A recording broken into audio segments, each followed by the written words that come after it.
Members, welcome to this meeting of Highland Council. This meeting will be filmed and broadcast over the internet on the Highland Council website and will be archived and available for viewing for 12 months thereafter.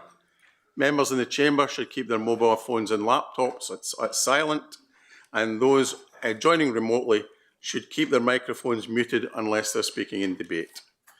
We'll now ask the Chief Officer, Legal and Governance, to call the roll. Thank you, Convener, and good morning, members. So, members, starting with those of you in the chamber, I ask you to confirm your attendance by pressing the green button when you have the opportunity. Thank you.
So, if everybody's managed to vote in the chamber, we'll close that vote down. Thank you, members.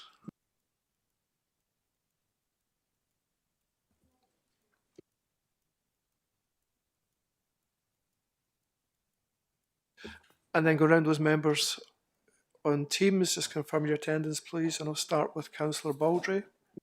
Present. Councillor Collier. Present. Councillor Graham.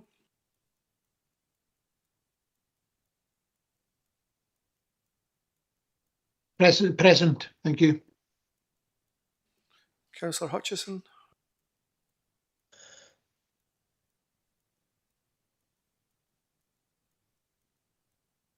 Councillor Mrs. Jarvie. Morning, present. Councillor Willie Mackay. Present. Councillor McLennan. Present. Councillor Morrison.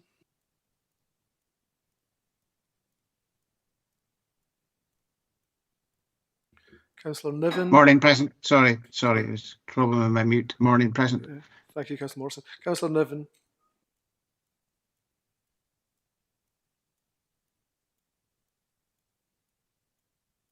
Present. Thank you. And Convener, we have a number of apologies this morning. So apologies from Councillor Baird, Councillor Bruce, Councillor Gale, Councillor Gregg, Councillor Mackey and Councillor Roberts. And Councillor McGilvray will join us. He's involved in interviews this morning. And Councillor Councillor Grafton is an apology, but he may be able to join the meeting at points today.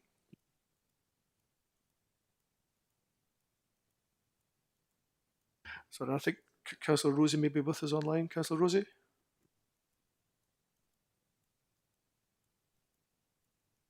Yeah, good morning, present. Thank you.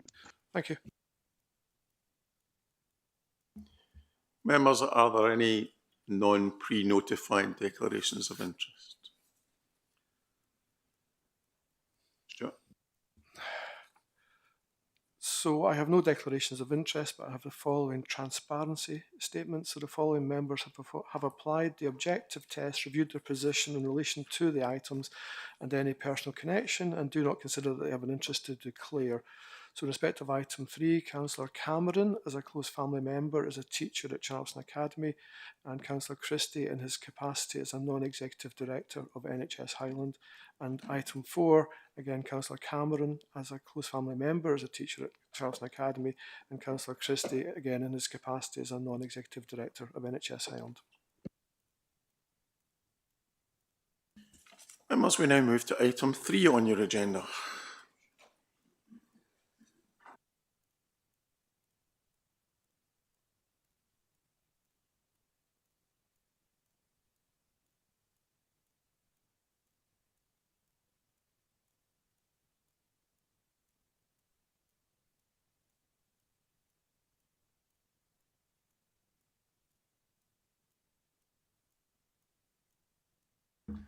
Members, we have a presentation to introduce this item led by Alan Gunn.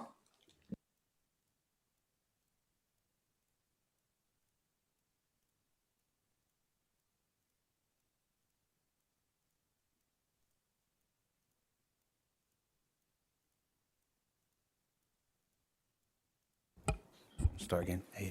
Good morning, members. Presentation today is for item 3 on the operational delivery plan.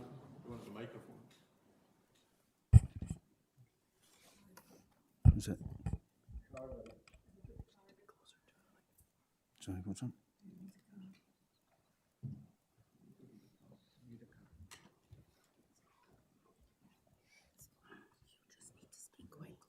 Right. Right. Can you hear me now, members? Yep. Okay, so I'll just need to lean forward. So, Operational Delivery Plan 24-27. This is the inaugural annual report. Members, just take you through some slides to introduce item 3 for you. So in terms of our strategic model, the delivery plan really sits in between the Council's programme in terms of why we're doing things, in between that and the performance plan in terms of what we're trying to improve. So what the delivery plan is actually about is how we're actually going to deliver change and transform services. Most recently, the Accounts Commission reported on our best value in 2025 compared to 2020, noticing some welcome progress, including that there is plans in place now to support strategic priorities. They commended our culture of transformation that now appears more embedded across the organisation, but also reiterated the importance that we need to maintain momentum. So in terms of the embryonic stages of the operational delivery plan, members, in February 24, the Highland Council agreed its budget and that an operational delivery plan would be brought forward to support its delivery. Following elected member engagement of the initial ODP, we took the initial draft ODP to the March 24 Council for its final approval in May 2024.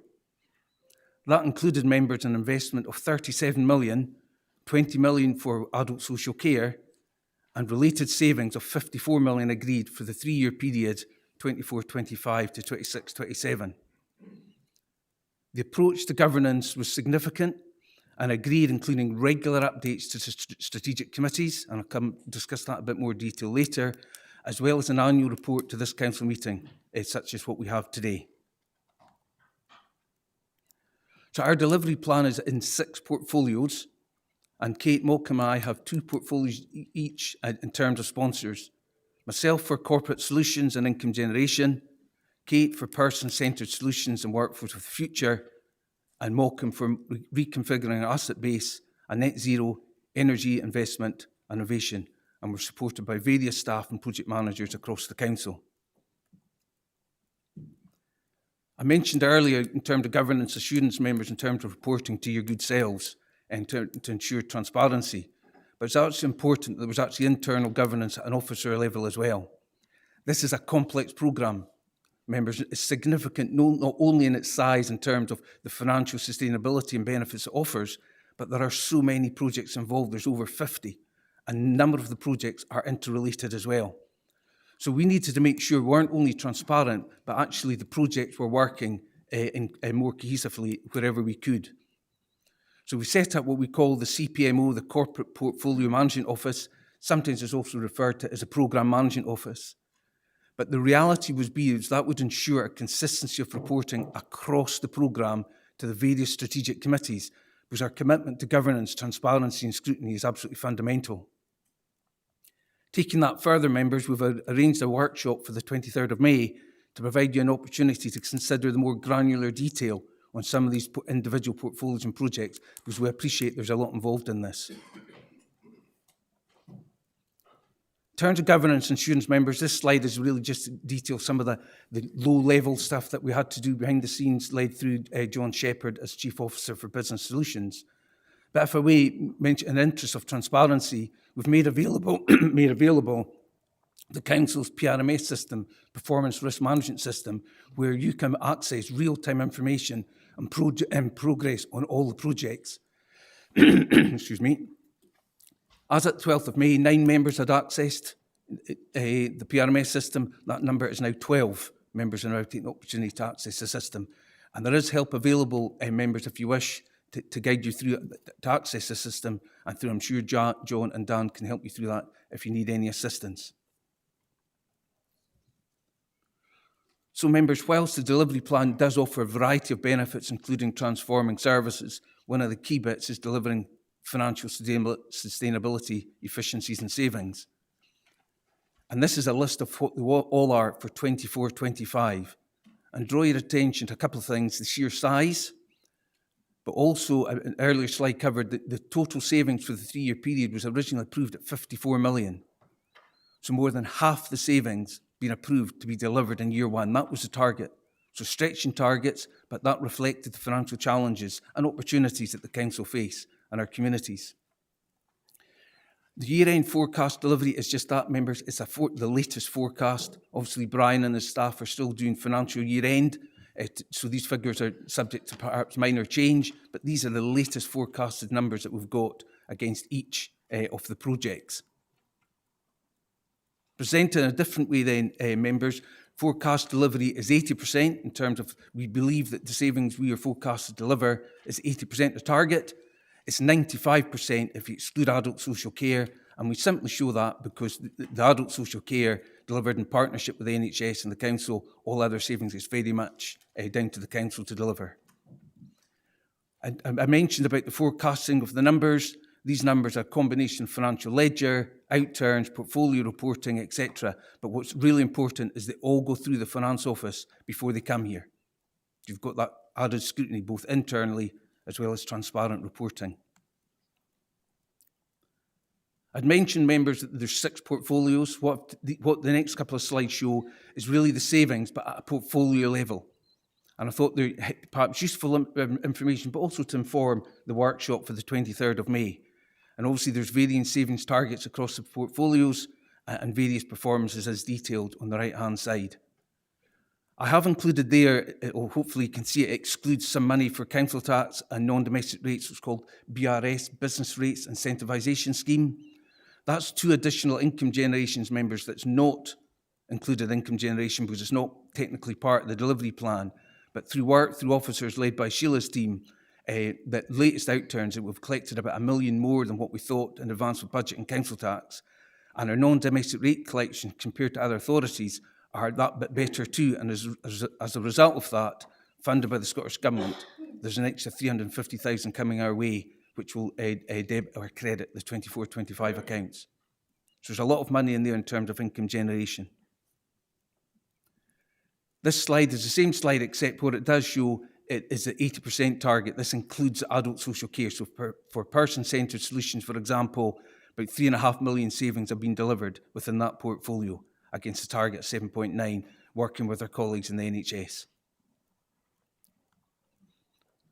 So, members, risk and mitigation, a programme this size is never without risk. The reality is your appetite for risk, how we record our risk, how we manage our risks, and where you can, you convert risks into opportunities. And that's what we're all about, and it's a learning journey for us all. The key bit is all the risks are monitored through PRMS and reported as part of the regular portfolio boards that are chaired by Kate Mock and my sponsors and our project managers. Some of the risks include skills and capacity to deliver change, capacity and capability. Members, one of the things you did as part of the investment was approved for 24-25 is up to about 43, 44 posts. and we've managed to fill about 86% of them. That was always one risk. We thought, was there enough talent both within the organisation and external to come in and fill some of these posts? And we've done that. Some of the posts have taken longer to fill, but nonetheless, we do seem to be able to attract talent both internally and externally, and the benefits that gives those individuals as well as to us, to the council. But members, we are asking managers and people to behave and deliver different skill sets. Even speaking personally, reviewing a council tax process, reviewing a process and benefits, and saving money is one thing. Developing a project such as a store, completely different skill set, different behaviour set. And some people in reality, managers, some people get on that learning wagon, that develop those skills quicker than others. That's life, members. The most important thing we can do is create an empowering environment within the council and opportunities for people to learn. And for example, the £200,000 investment approved in March 25 to train on effective project delivery. We'll be training variety managers across the council because it's particular skill sets you need to be able to do that. The targets are challenging. Members, I don't think any of us apologise for that, but also reflects the financial challenges faced by us and other local authorities, for example. We have rebased some of the existing agreed savings, and that was agreed on the 6th of March to reflect updated assessments. So we're learning as we go, members, as well. Within that adult social care, in section 11, where there's more detail in the report, members, a further drawdown of 5.6 million from the 20 million earmark reserve is recommended to help address some of the forecasted overspend for 24-25, and Brian works closely with his colleagues in NHS, along with Kate, as an appropriate ace for that section. So members, looking ahead, in terms of delivering financial sustainability, what the delivery plan has given you is a flexible framework in which to adapt to change, because things are always changing. So for example, a number of the new savings that were approved on the 6th of March have now been mapped to the delivery plan. What that does do is it assigns responsibility and clear responsibility, who to do what, right at the start. It's not something you wait into the year and then, I didn't realise I had to do that. We're clear who's responsible for what. And what the delivery plan has also given you is that robust governance, that framework already in place to give us the best possible chance to deliver these changes. In addition to aligning new savings, there's aligning new investments. Members, as part of the budget on the 6th of March, there was I think there was 13 lots of investments, a number of which are mapped to the delivery plan. So we're clear, not just who's responsible for delivering the savings, but who's actually taking forward the spend and investment that's been given to senior officers approved by your good selves. Members, I make no apologies for this being a rather busy slide. And if you can read that, you're doing better than me, but it's also in the notes. But remember, we undertook, members, a significant commitment to transparency, and there was over 50 updates given in the delivery plan since it was approved on the 9th of May to March 25. What this is doing is reinforcing what you've already approved for 26, 27, 28, but then moving into a rolling 3-year delivery plan. And that commitment to transparency and reporting to strategic committees with an annual report to Highland Council is important and shall remain. Members, I talked about engagement with your good selves and communities to inform the delivery plan. I think what's equally important is how we engage with our people, our staff who we ask to actually deliver a number of these projects. So in October 24, we launched the Future Highland Roadshows, and they were led by the Chief Exec and Assistant Chief Execs. And I think that visibility, physical visibility, was really important and supported by our new Chief Officers across Highland. To date, or to the end of March, there have been 16 in-person plus 3 virtual sessions, which is led by Derek as our Chief Executive, and over 1,100 people have attended. The initial focus, members, was very much on the vision, the ambition, and the priorities as set out in the operational delivery plan. But maybe to reflect the maturity and the progress that we're making, future roadshows are now going to focus on delivery and how we can improve pace and involve people even more. It's an ongoing development, this, members, when you consider the council our size and the geographical challenges or opportunities, depending how you wish to see that. We want to build on extending our reach. 1,100 people is fine, but we want to go beyond that, recognising that there's about 10,000 people that work in the council. So collectively, we need to try and identify ways in which we can extend our reach and communicate our messaging. Some of the feedback, members, just a couple of slides, this is in the appendices to show that in terms of we're not just being transparent with yourselves, but transparent and open with our staff and asking them for their views. And this comes in terms of all are recognising the challenges facing the council. And that may not seem much, but that's actually quite important. It is important that our staff, our people that we're asking to help deliver these changes, actually understand the challenges in the first place. Equally so in terms of how we network with our staff, but also being clear about the purpose. So a number of comments you can make from looking at slides, and people can interpret data in a different way. The one that attracts to me is that 10% didn't enjoy the opportunity to network with people. And I think we probably need to better understand a bit more. So as well extending the reach, it's how we actually communicate and engage our people, right? This is staff's perceptions and their views. So this is the roadshow programme, members, planned for the rest of the calendar year 2025. And I think now the roadshows are business as usual. I think that's really important. It's just the subject matter will change as the delivery plan matures, but also those chief officers and other new roles, and they develop into their roles in addition. So members, in summary, we have a 3-year budget agreed on the 6th of March. It can combine a mixture of pressures, savings and investments, but also for budget planning assumptions, including no use of reserves for 25-26. And the reason I put that bullet point is just to reiterate, delivering saving is one thing, delivering investment is another. It's different skill sets. You need to train people, and we need to give people time to do that. That's really important. The budget that was agreed in 6th of March also rebased some of the agreed savings, including mitigation of about 2.4 savings, recognising slippage into future years. We're investing in the development of our people, recognising new skills takes time and we need to support them. We're going to build an existing governance that the delivery plan has got. Engagement with members, reporting to members, engaging with staff, reporting to communities. Giving that assurance, reinforcing not just reporting requirements, but also individual responsibilities, whether it's a sponsor, project manager, our staff or community. So we intend to extend reach, building on what we've done in the staff engagement, members. But lastly, but for me, one of the most important things is that you're not just moving to a rolling 3-year budget, you're moving to a rolling 3-year delivery plan to actually deliver that. And I think that combination of that and variety of things that we've done so far in year 1 of the delivery plan all support financial sustainability. Thank you, and Kate Malcolm and Brian, happy to take any questions. Thank you. Councillor Bremner.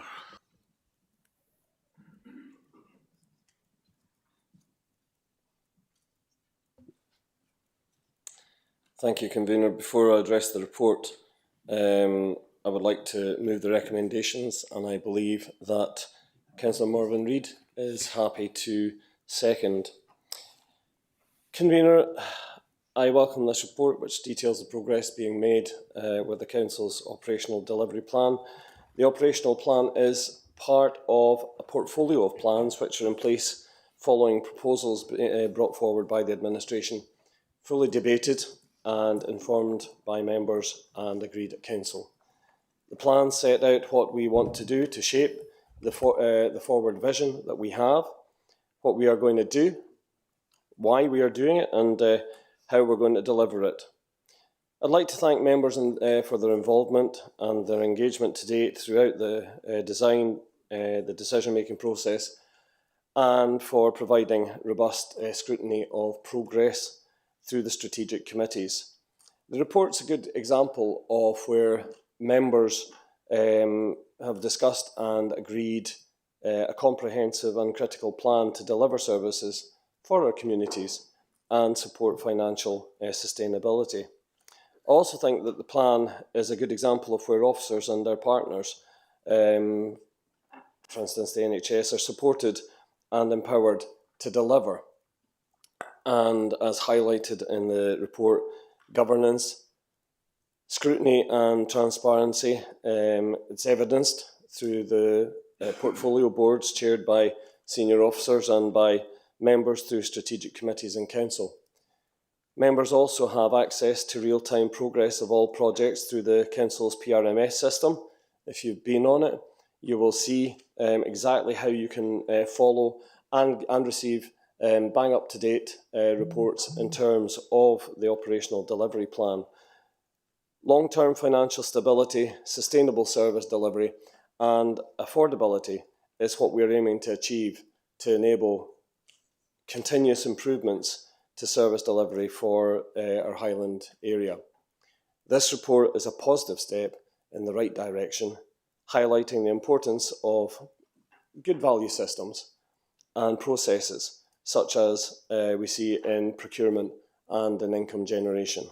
As I said, I'd really like to thank everybody for their involvement and their excellent work today. It's important that this continues, and I look forward to seeing further contributions from our partners as well. And thanks very much, Alan, and to your team. Thanks very much, Convener. Councillor Christie. Thank you, Convener, and thank you, Raymond, for the introduction to this. There's so much in here, and we only have 5 minutes to speak, unlike the officers, that I will focus on one point and one point only, which is adult social care, and I have an amendment which can be put into the chat. Social care to me is not just a service, it's a set of values about supporting folk to live the lives that they want to lead, you know, to allow adults to live their best possible lives that they can with the challenges that they have. To me, adult social care is up there with depopulation, educational attainment, and the state of the roads in Highland as being one of our biggest and most major challenges that we actually face. We have the challenges of geography. We have the challenge of the demographics. You know, people over 75 years old now is a 70% higher figure than it was 20 years ago. You know, just think about that. That's the number of increase of people that we actually have to help and support. We know there's inadequate funding for adult social care because the funding has not increased at anything like the rate of the increase in the demographics. We've seen from a government, and apologies to my Labour colleagues, we've seen from a government in Westminster an attack on those trying to help adult social care with the national insurance contribution hike, and only recently the way that migration is being halted for people that provide adult social care across our communities. And we probably all know people that come from overseas to actually work in adult social care in the Highlands that will become a lot harder for them to do so. We've seen the inadequacies from the SNP government on the National Care Home contract. You know, there's 20% fewer care homes in Highland now than there was 5-10 years ago. You know, we've seen that we can't staff care at home, the low salaries, the poverty that people are working, the working poor, those in work in poverty, many of them are adult social care jobs. That leads to high vacancy rates. And the visa scheme, I should have mentioned earlier, together with immigration, makes it almost impossible to attract people from overseas to work in this area. All this leads to a perfect storm for adult social care. And how do we run adult social care in Highland? So we've got the NHS board, we've got the Highland Council, we've got the Health and Social Care and Wellbeing Committee, we've got the Highland Health and Social Care Partnership, we've got the JMC, we've got various officer groups. Isn't there too many players on this? So my amendment calls for a report to be made to us, to the Highland Council. After all, we're looking at the lead agency model, a report to come back to us to re-look at how we want to do things and to get a report on transformation products. I asked this week as to how the performance stats were from our council officers. I had to ask NHS Highland for the information. We didn't have it to hand. I think adult social care is a partnership. Let's make it a partnership and actually make sure that we have an involvement in that. At 11.1, it talks about each meeting of the Health and Social Care and Wellbeing Committee chaired by Councillor Fraser will receive a financial monitoring position. Well, that's great. That's more than we get our strategic committees for our own services, so that's got to be an improvement. But that's the past, isn't it? That monitoring is in the past. It's financial performance at a given moment in time. It goes on to say a renewed pace for adult social care change. That's what my amendment's calling for, to actually get that information in front of us. And if we're saying there's got to be renewed pace, then we're admitting that we've taken our foot off the gas because the pace, if it needs to be renewed, has then been let to slip. We need to move to more prevention in adult social care, keeping people in their houses, keeping people healthier longer, by making sure that we address healthy lifestyles, making sure we actually have prevention in place to allow individuals to lead the best lives they can. That could be through home adaptations. It could be through building more purpose-built fit homes across Highland. But to me, the key thing is about paying an adequate salary for adult social care workers, not the living wage of £12.40 an hour or whatever it is, but an awful lot more than that. Because we need to make sure that we're supporting unpaid carers, and maybe we should be looking to pay unpaid carers because they provide an excellent service for us. We've got to make sure that we provide better for our people in Highland. So I will move the amendment, convener, look for a seconder, and hope that it can be accepted, because it's actually, all it's doing is asking us to have a greater involvement in the care and provision for our elderly folk. Thank you. Councillor Mackenzie. Thank you, convener, and thank you, Mr. Gunn, for the time report. Bear with me, because as has already been mentioned, it's quite a lot to unpack, and then seeing the slides, trying to go through and acknowledge that we do have a significant financial pressure facing the adult social care. Obviously, the evidence is there with the projected 16.7 million overspend. And the concerns, I suppose, is the proposed 5.6 million use of reserves. And it would be good to get, I think, confirmation for me whether we have a long-term modelling plan to be carried out, I feel, here in the Highlands to assess the impact of our ageing population. We all should remember this is very significant, our ageing population. We are living longer. And we do need to know what the long-term impact is going to be with our adult social care costs in Highland. Is there such a programme, that looks at 5 to 10 years? The demand and the cost projections by the services, which, as we've heard a lot of, care at home, residential care, and also we mustn't forget the learning disability services with adult care. I would like reassurance about the joint measures that are in place between the Highland Council and NHS, because we currently are hand in hand, and I'm not sure what the programme is for how we are being disentangled from that, because we're meant to be aligning with the rest of Scotland. So we need to know to ensure how the financial sustainability is going to be, which should include, as you've mentioned, I think, savings, targets and timelines. So I suppose what I'm wanting to ask you is how the council plans to reduce the ongoing reliance on reserves to balance the adult social care budget in a nutshell. And the reason I really want to know all this is to confirm that we do have then a robust financial planning and risk mitigation that they are in place to address the increasing demographic pressures and the rising costs. The rising service costs are continuing, and we need to ensure that the public have confidence in the services we're providing, in their future and the outcomes for them. So service sustainability for us in the Highlands. Thank you. Councillor Johnson. Thank you very much. I just have a few points to make. In 9.1, the first thing I was going to say is I really welcome the name change of Home in Highland from Home to Highland.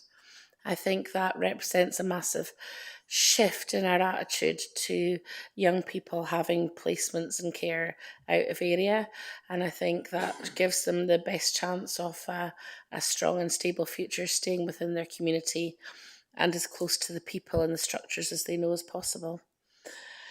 I also look forward to 9.2, the improvements to the Care First system. I think when we're looking at adult social care, and especially having a replacement for Care First that will make life easier for all of our council and NHS employees, will only lead to efficiencies, we hope, but also maybe perhaps better communication between the two organisations in general. Coming back to adult social care, I'd like to say I was glad to hear Councillor Christie mention unpaid carers, because that was actually the point I wanted to come on to. Regardless of what our spend is here on adult social care, unpaid carers do provide the bulk of adult social care right across our communities. And one of the things that I'd like to highlight is that I do believe that services for unpaid carers is actually a preventative spend. By supporting the unpaid carer, we not only keep families together, we keep people healthier and at home for longer in their communities where they want to be.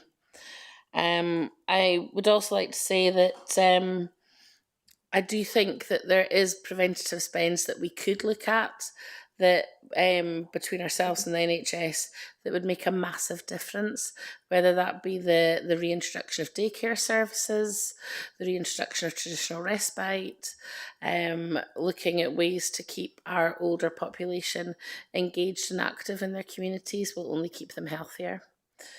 And these will not only save money but improve lives.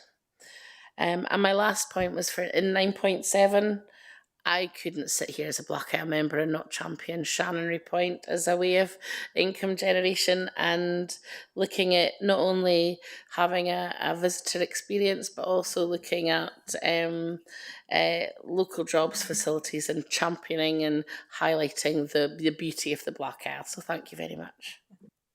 That's a balance. Thank you, Convener. I've just got one question, if I can get the Appendix 4 back up. I notice that, Appendix 3, I noticed that the one work stream which has as many projects listed as yellow, which I assume means amber, there is an issue, as it has green, and that's the net zero and innovation stream, and I just wonder if you could comment on that. Oh, sorry. Sorry to interrupt, Chris. Carry on. No, that's my apologies for having my speaker on.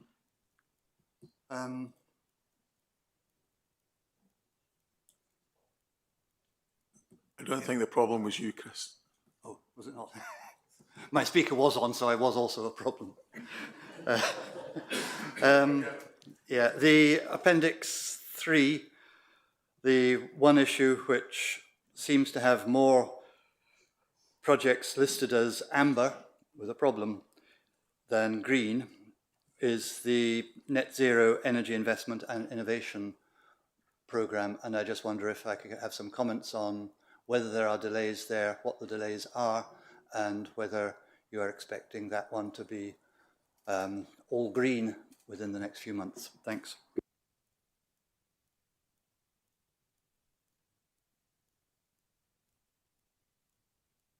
Convener, I think Brian Porter wants to respond initially to Councillor Mackenzie, and then I think myself and Kate Lackey may say something as well.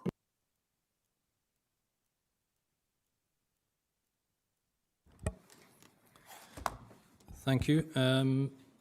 Regarding Councillor Mackenzie's points around assurance in terms of financial sustainability, of course, that is part why the reason the report is in front of members today, both in terms of that context around the operational delivery plan overall, of course, which the person-centred portfolio sits within, the £20 million earmark reserve that the Council has set aside, but obviously specifically that recommendation in relation to the additional financial support for 24-25.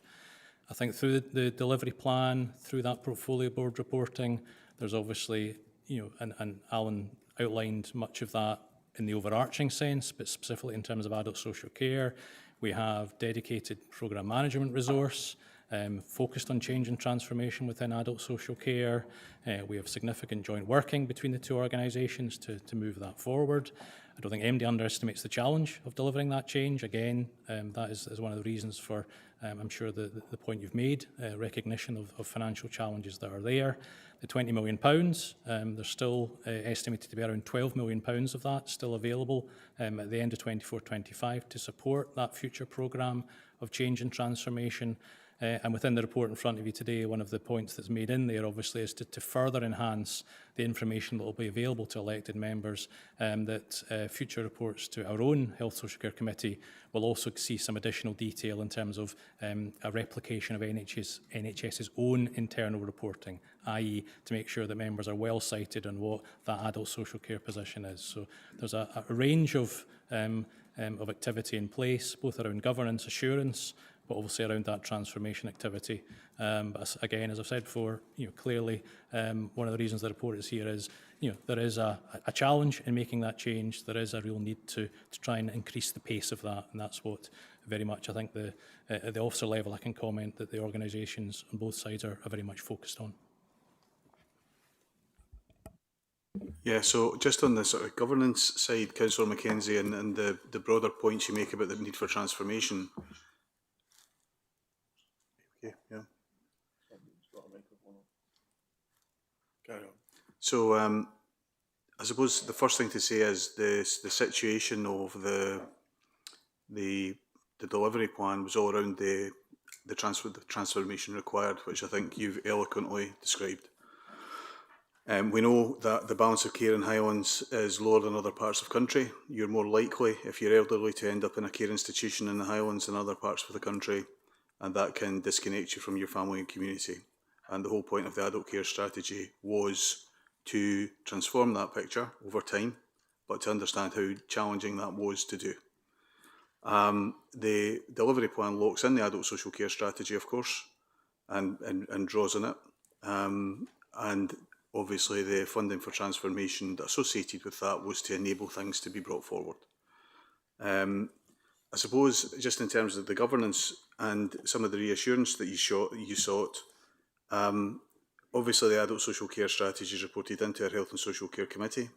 There is also the joint monitoring committee between ourselves and NHS Highland. I would say to you that there is therefore quite a lot of surfacing of the type of data that you're describing into those forums. And of course we have agreed as a council to change our lead agency model, so we're therefore going through that review. And I think that's also in recognition of the fact that probably we feel that there might be an avenue to explore in terms of how we do the work to support social care with our colleagues in NHS Highland, and whether we have the right constructs in place. So there's the structures, there's the governance, then there's the actual plan. I can also reassure you that there's regular dialogue between officers of Highland Council and NHS Highland. There's a joint Chief Executives meeting every fortnight that myself and the Chief Executive of NHS Highland jointly chair. There are joint officer groups which do the sort of the legwork that feed into that. So there's regular dialogue and oversight of those things. I suppose the last thing to say, Councillor Mackenzie, is of course in establishing a Poverty and Equalities Commission, we'll work jointly with NHS Highland to look at the issues affecting Highland people and the ways in which they access services and where the inequalities sit. And hopefully there's opportunities for members and people across the Highlands to feed into that. So I'm not sure Kate wishes to add anything beyond what I've said already, but she may wish to do so. So just to reiterate in terms of the reporting structure around about adult social care, and particularly the projects that sit within the delivery plan, which is obviously what the item is that we're talking about. The adult social care projects come to Health and Social Care Committee at every cycle, according to the reporting cycle that you saw up on the screen. I should also say that the Chief Officer for Adult Social Care and also the Senior Director for Adult Social Care come to that committee every time so they can answer questions around about the delivery of adult social care as delegated to NHS Highland. Also at Health and Social Care Committee on a 6-monthly basis, there's an assurance report that's presented in terms of delivery of adult social care according to the Adult Social Care Strategy. So again, there's twice yearly opportunity to look at that. And that's presented by the Chief Officer for Integrated Services. There is good discussion at Health and Social Care Committee on all of these items. And also in terms of clarity about progress, the last delivery plan report that came to Health and Social Care Committee highlighted that whilst the overall programme was rated amber, because there's a lot of progress that is being made, the delivery of the financial savings should be considered red. So it was very clear that there are some bumps in the road, if you like, in terms of making the changes that we need to. Reports are also taken to every meeting of the JMC, and of course there are council members on the JMC, as well as NHS execs and non-execs. And furthermore, having agreed to the review of the adult social care approach in terms of our lead agency model, I think there's a lot of scope within that. And in fact, one of the work streams will be all around governance and how governance should be overseen by both partners in terms of any new model that gets taken forward. The progress on the steering group is also being taken to the next Health and Social Care Committee at the end of May, so members will be able to have an opportunity to see what was agreed at that steering group meeting, and there will be regular reports back to Health and Social Care Committee to again make sure that there is that oversight from elected members in terms of delivery of adult social care. But in governance terms, we have delegated the responsibility for delivery to NHS. And it's really important that we work in partnership with NHS in terms of how we do that. I do welcome scrutiny. I think it's really important that we have that scrutiny. And as the Chief Executive has said, that fortnightly meeting at Chief Executive level with all of the Chief Officers and myself and senior representatives from NHS Highland helps us to get into more granular detail around about how we are delivering against the adult social care strategy on a day-to-day basis as well as at a more strategic level. Thank you. Thank you, Councillor Ballins. And I think the key you'll recognise from the dashboard that some of these are very complex projects, large-scale projects, and I'm pleased to say there is a report coming to the next E&I committee, which provides a lot more detail around some of the bigger ones. I think what I do through our portfolio boards, both for this one and for redesign our asset base, is really challenge, whether it's green, amber or red. It's not necessarily because there's a problem. I just want explanations of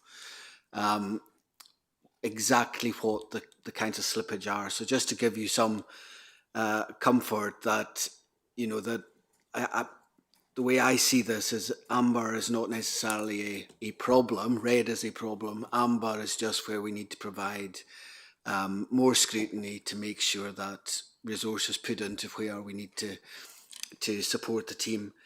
In terms of, if I can just pick a couple, so the Solar PV Council Estate Programme, I'm really pleased actually with the progress that's been made for the switch on of our existing, but my challenge to the team is where's next? And you'll see some examples of where's next in our E&I committee. So it's just about making sure we've now signed a framework contract with suppliers who will allow us to do this at pace. So hopefully you'll get confidence that that's going to happen, and particularly tying it into wider work where we're going into buildings anyway as part of our normal maintenance work. Some of the longer terms, the bigger scale, such as the hydrogen project, battery storage, a lot of it is related to circumstances that are out with our control in terms of funding decisions, commercial dialogue, and grid connection dates. So these are the key areas of pressure that we're putting on the relevant parties to make sure that we deliver. So I'm happy to again answer any more specific questions you've got, maybe through E&I, but I think we're making good progress. It's just I like to challenge to make sure we're doing as best we can. Councillor Fraser. That'll be me, I guess. Thank you very much. Yes, thank you. So I'll start off, Councillor Christie. Thank you for bringing the focus onto the adult social care, and I agree with many of the points that you've made regarding the challenges that are increasing as we go on. When the strategy was, or since the strategy was developed, we've had Moss Park has closed. We're continuing to, we had the closure of Mains Park Mains House prior to that. We know the challenges of getting staff and everything else. So it is undoubtedly a challenge. However, there is some excellent work also going on by all parties, ourselves, the NHS and the third sector. So, you know, having that, it is, so I acknowledge all of that. If you hadn't mentioned some of the latest policies from the Labour government, I would have done so, but I'll not have to reiterate them. The question of reporting, I think Kate has answered a lot of that. It comes to a number of committees, but that is also why we're looking at the overall governance, and we will see what comes from that. So I acknowledge all of that. Councillor Mackenzie, as Kate said, we're reporting to our next Health and Social Care on the overall governance, how that review is taking part and how that will be done. In terms of having the foot off the gas, I absolutely do not agree with that. There is a lot of pressure, apparent. There is a lot of work going on to keep progress ongoing. Myself and Councillor Bremner have continually pushed for the care at home, for instance, the care home contracts review for Highland. We've also met with Neil Gray, Cabinet Secretary, so that he is fully aware of the situation here. We're doing everything we can with our partners to deliver on the progress. Okay, thank you. Councillor Baxter. Thank you, Convener. First of all, can I ask that at the next available opportunity during a recess that we check the volume on the lectern microphone, because it's considerably quieter. I know it's not actually the volume. I think it's the fact that it's quite far away from the speaker. It's difficult for some of us who are deaf to actually hear.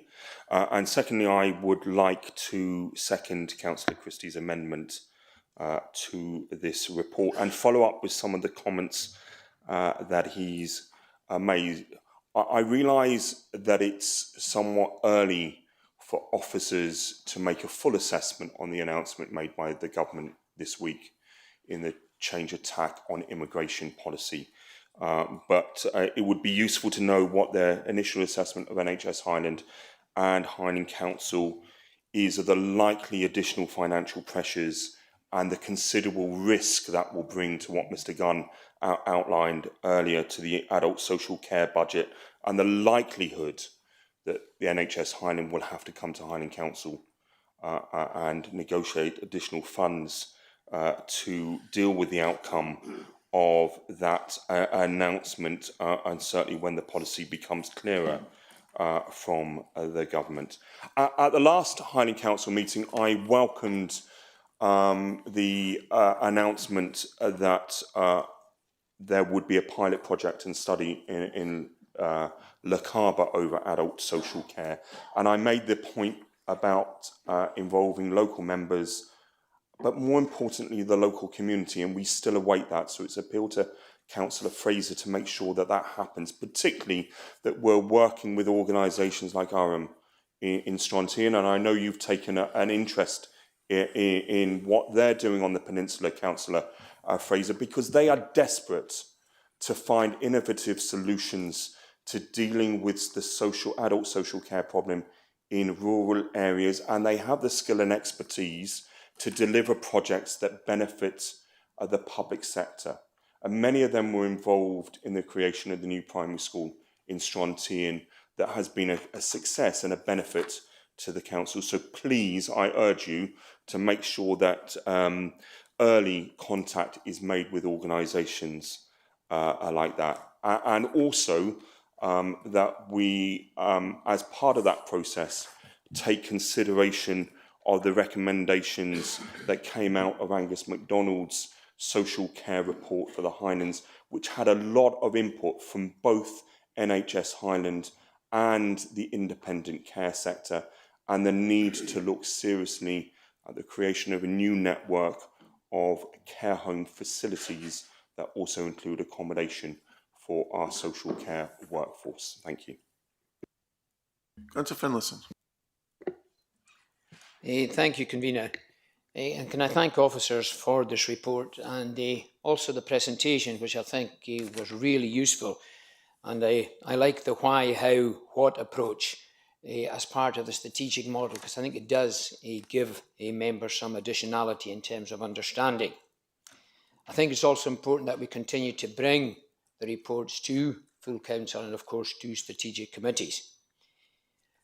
In terms of the delivery plan and the focus on income generation, Alan has already mentioned this story, but I think it's important to realise that in April, we had the best ever day in terms of income, and this week, we had an even better day. So income generation, we can absolutely do great things. So we've got to make sure that, as I think has already been mentioned, that we realise that the skill set required in terms of income generation might differ from the skill set from other ways of working, and we need to make sure that we've got the right people doing or being involved in these projects.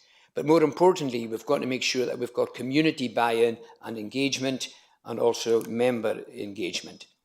The question I've got is around about staff engagement, which I think is crucial in terms of the operational plan. And I'm delighted to see that we have got engagement right across the authority. I suppose my question is, how are we going to make sure that there's continuing engagement? Because I think it's important that we do hear from our workforce. And the other question is, how are we going to facilitate making sure that we do get as many of our workforce as possible involved? Clearly, the people who work in our schools, over 2,000 teachers and many hundred more other members of staff, may find engagement difficult at times. So it's trying to make sure that maybe we look to build into our engagement programme. Why not use an hour on an in-service day, for example? So it's that kind of approach just to make sure that we are engaging fully with all our workforce. Thank you. Councillor McIntosh. Thank you, Convener. Can I start off by thanking Mr. Gunn for his presentation and the rest of the gang of four for managing to pull together the ramblings of this chamber into a coherent form. I want to talk first about 9.4, which is housing. We don't just have a simple housing crisis, we also have a rental crisis. And I welcome the way in which Highland Council is trying to alleviate that. And I wonder whether there is any way that we can encourage developers, rather than sell their so-called affordable housing in the open market, that they gave it to Highland Council for rental purposes. Affordable housing in new developments is just another way to make money. 11.8 talks about adult social care and skills. And I do want to mention the Labour government's recent policy on immigration. Unlike Mr. Trump, this policy may remain for more than 48 hours. And also want to remind the Liberal Democrats that the minimum wage is not $11.40. It hasn't been, even in the last time they were, or the only time they've ever been in government. Remember that when you wrapped yourself in broken promises and right-wing rhetoric and laid the foundations for many of the problems that we are now trying to solve. I noticed from the candidates from your last election and the one coming, you still have your love of the Tory party. The minimum wage is now £12.21 and the national living wage is £12.60. We pay considerably less than that, although I think Highland Council does pay the national living wage. I belong to a group of people who do not believe that, like a lot of economists, do not believe that continual immigration creates growth. It has a negative effect on growth and a negative effect on social investment. We should be investing in the training and the upskilling of our local population, making care profession a genuine profession and a genuine way a way out of poverty. And I wonder what commitment we have to upskilling the local population rather than depending on the cheap labour that we can get from our former colonies. I would like to also agree with Councillor Johnson about unpaid work or unpaid carers. We do not give them any credit, and particularly when it comes to young carers. And I think we should be working to get rid or to improve the lot of young carers so they can enjoy the education and the young life enjoyed by many others. And surprisingly, I think I'm finished. Thank you very much. I'm terribly sorry the government is disappointing you, but I point to 0.7% of growth for the last quarter, which is more than we've managed for a long time.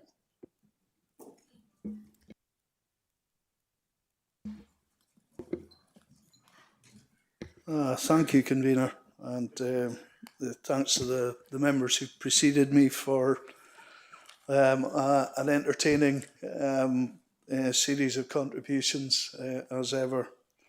The first thing I want to do is thank the team who put the presentation together, and to highlight. I think it's the first time that I've seen overachievement in one of these presentations.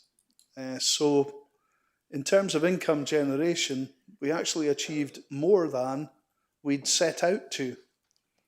And that will allow us to offset some of the other areas where we may not have managed to achieve all of our intended outcomes.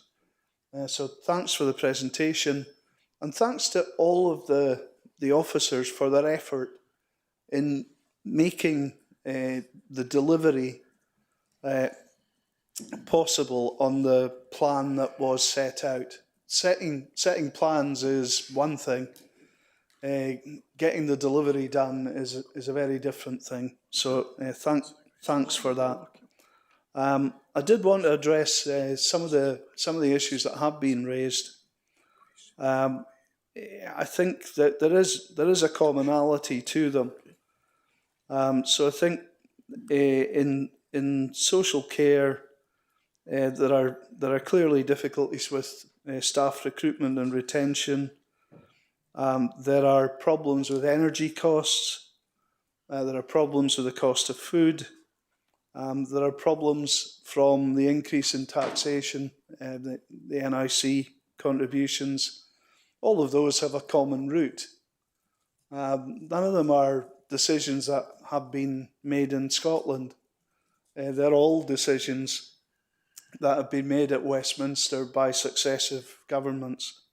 I was interested to listen to Councillor McIntosh's contribution on immigration. It's quite interesting to see the competition that's starting to emerge around the chamber from my colleagues to my right and the colleagues opposite me, competing as the potential coalition partners for another party. So I think really that's about all I want to say.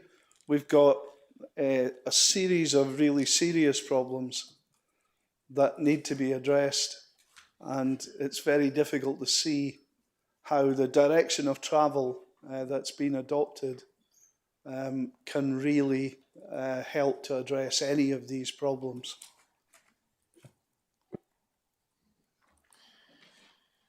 Members, it's a long way to next May, so really, this is a meeting of Highland Council, so maybe we should stick to that fact. And I realise there are members from all across the political divide and none who may be looking for support next May. So just try and focus on the day job, guys. Derek. Convener, with your approval, questions from Councillor Baxter, I'm going to pass to my colleague Kate Lackey initially, then I'll say something to you, Councillor Baxter. And then I'll take up Councillor Finlayson's questions and I'll pass to Malcolm for Councillor McIntosh's question. Right, I'm going to stand right next to the microphone. Apologies, I'm sorry you couldn't hear me earlier. I've got terrible hearing as well, so I do apologise. So, in terms of the Loch Arbor care model, there is full commitment to involve the Loch Arbor community and wider stakeholders in that review. It's absolutely essential that it's being done for them. But there has to be a Green Book exercise carried out first, and then on the back of that Green Book exercise, that stakeholder engagement will commence. In terms of the Strontian, there has been local care model funding agreed from reserves, and there is significant work underway. And indeed, senior officers went to meet with community representatives, I think, just last week. And that will continue as well. So you have our assurances on that. So, Councillor Baxter, just on the issue about the impact of the immigration policy, it's far too early for me to be making any comment. I'm sure you understand. I'd be happy to talk to you separately about any advice or conversation you would like to have on the issue. But I think probably with things like that, we tend to engage with COSLA and try and work out what the situation is across other local authorities. I would say it's not the only potential impact that we'd have to consider. There's also the potential impact of the national insurance contributions on our third and private sector partners as well. So it'd be a number of different collective effects that we'd have to sort of assess, and it wouldn't just be the one thing. So, Councillor Finlayson, and just on how we reach the staff, assiduously trying to do that. But I think with the staff engagement programme, I think what we started to do initially was to just find opportunities to get the team on the park, if you like. The senior officer team, which was new at the time when we started the programme, speaking to people across the area, connecting up with our staff. This was situated, of course, by the staff review of the staff survey of 2022, and obviously Alan Gunn will talk to you in a minute about our initial steps with investors and people. But where we cannot accommodate a group of staff who we think we should accommodate, or we have heard they would like to be accommodated, we do something else. So recently in Thurso, and the Thurso members are all aware of this because I had a really good conversation with them after it, because the roads team couldn't make the session we'd arranged at the school after the close of the day, we met with the roads team first thing in the morning, and we shifted our agendas to be able to do that. I have to say the conversation with the Thurso roads team was one of the most excellent conversations I've had, and it showed the benefits of doing it. So as we go along, we just want this programme to build, Councillor Finlayson, and we have an operational management team, which has about 300 managers from across the council, and we meet them every 8 weeks, and we're asking them to ensure that all of their staff are aware of the briefings and take the opportunity to come within the cycle if possible. And obviously we see this as a rolling programme and something we're just going to commit to in perpetuity, just keep on doing it. So members will have the benefit of ongoing data feeds about how it's going as we progress. And I'm passing to Alan on investors and people.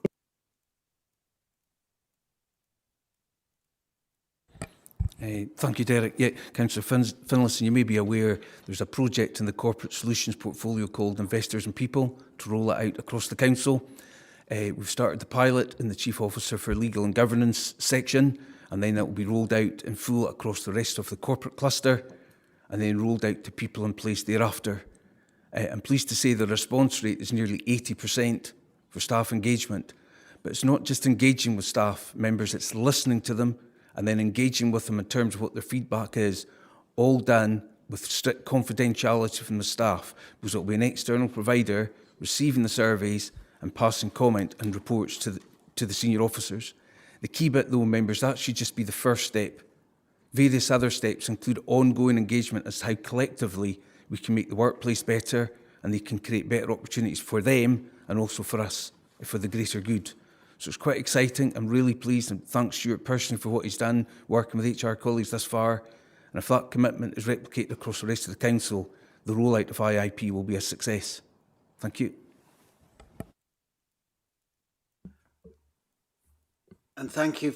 On the point of affordable housing, I don't have the figures exactly to hand, but we already do a mixed model whereby we get sites or indeed get developers to build houses.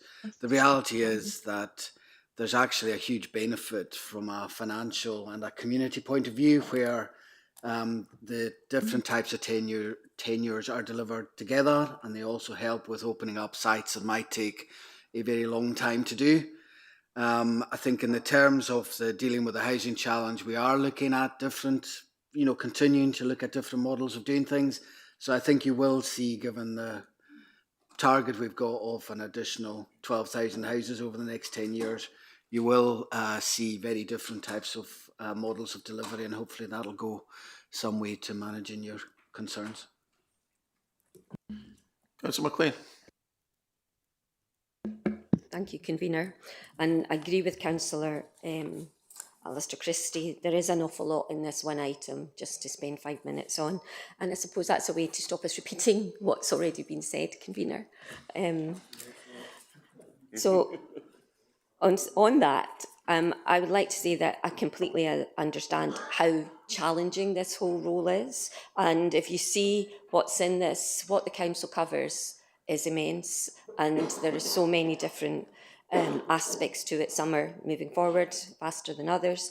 But I think over the last few years, there has been a momentum towards looking at delivering services differently, because we can't carry on delivering them the same. And the points I was going to raise about social care, some has been covered, and unpaid carers is really important, because many people don't realise they're unpaid carers. And I think that change has to happen in how we deliver the service, especially in rural areas. The 50 home model's not going to work in Betty Hill or a lot of the rural areas. But I would also highlight this is trauma, the extended trauma on the wider family, and going through the process of trying to find suitable care for their family. That does have an impact on people's well-being and their ability to work at times, because it can become overwhelming. And the quicker we can come up with a solution, and the solutions will be different in different areas, the better, the more flexibility we can provide as a council and with our partners, the better. The Highland Council often takes decisions very slowly, and that's said to me on a number of occasions. Sometimes it's because... Sorry. Members, if one of you has got your microphone on, then would you turn it off, please? It's disconcerting for the speakers. Thank you, Convener. And other times we seem to be very quick at making decisions, and whatever the reason for making decisions, I think that the council has to explain why those decisions were made, and often that doesn't happen. I'll give you an example. Highland Council has moved youth work from High Life Highland now into the council. And one of the projects that many of us in this chamber were involved in was My Future, My Success, which was cancelled. And I don't know the reason why it was cancelled. I don't know if there was an impact assessment done, but it was something that the council did well. And it was reported to Education Committee, and it helped a lot of vulnerable young people. And even the staff, I believe, were blindsided by the changes. But if a decision has been made, I do think that not only the staff, but the council needs to have that publicly said why they've moved away from a decision. On the appointing staff, I really do agree with, I've looked at a lot of the adverts online, and flexibility is important nowadays. Many of our staff work from home, and that can be helped for a number of reasons. But I think that there is a perception that because they're working from home, they may not be doing anything. And that's not often the case. They might be working for an extra few hours because they're not travelling to work. And I suppose it's how that, I don't know if it can be monitored or how you can show that the productivity, the output that's been done from staff working from home. The engagement, we are very good at engaging, but the feedback I get is we tell communities or staff what the council wants to do. And I was pleased to hear Alan say that we are listening to, because we need to have staff that are confident in their work, and many live in the communities that they work in. They're not all working online and from different parts of the area. And they get up in the morning and they want to provide a good job, and they like the job that they do. What I find is that some of them are frustrated. The engagement, Alan and I had a chat about it a couple of days ago. Some staff are not filling out the survey because they don't think it's anonymous. And I think that needs to be made clear that the survey is anonymous, because if they don't fill out, they get a reminder to their work email address that they haven't done it. And so they're not completing it. They think some of the questions are front-loaded, and most surveys can be like that. And you said that there was over 1,100 attended, which is less than a tenth of the workforce. But I was pleased to hear your response about going out to Thurso Depot and speaking to staff there. Sorry. When I speak to staff in some of the lower positions, what they say is that by the time they get a new chief exec and changes happen at the top, but by the time, I'm just going to finish this one thing. It doesn't, yes.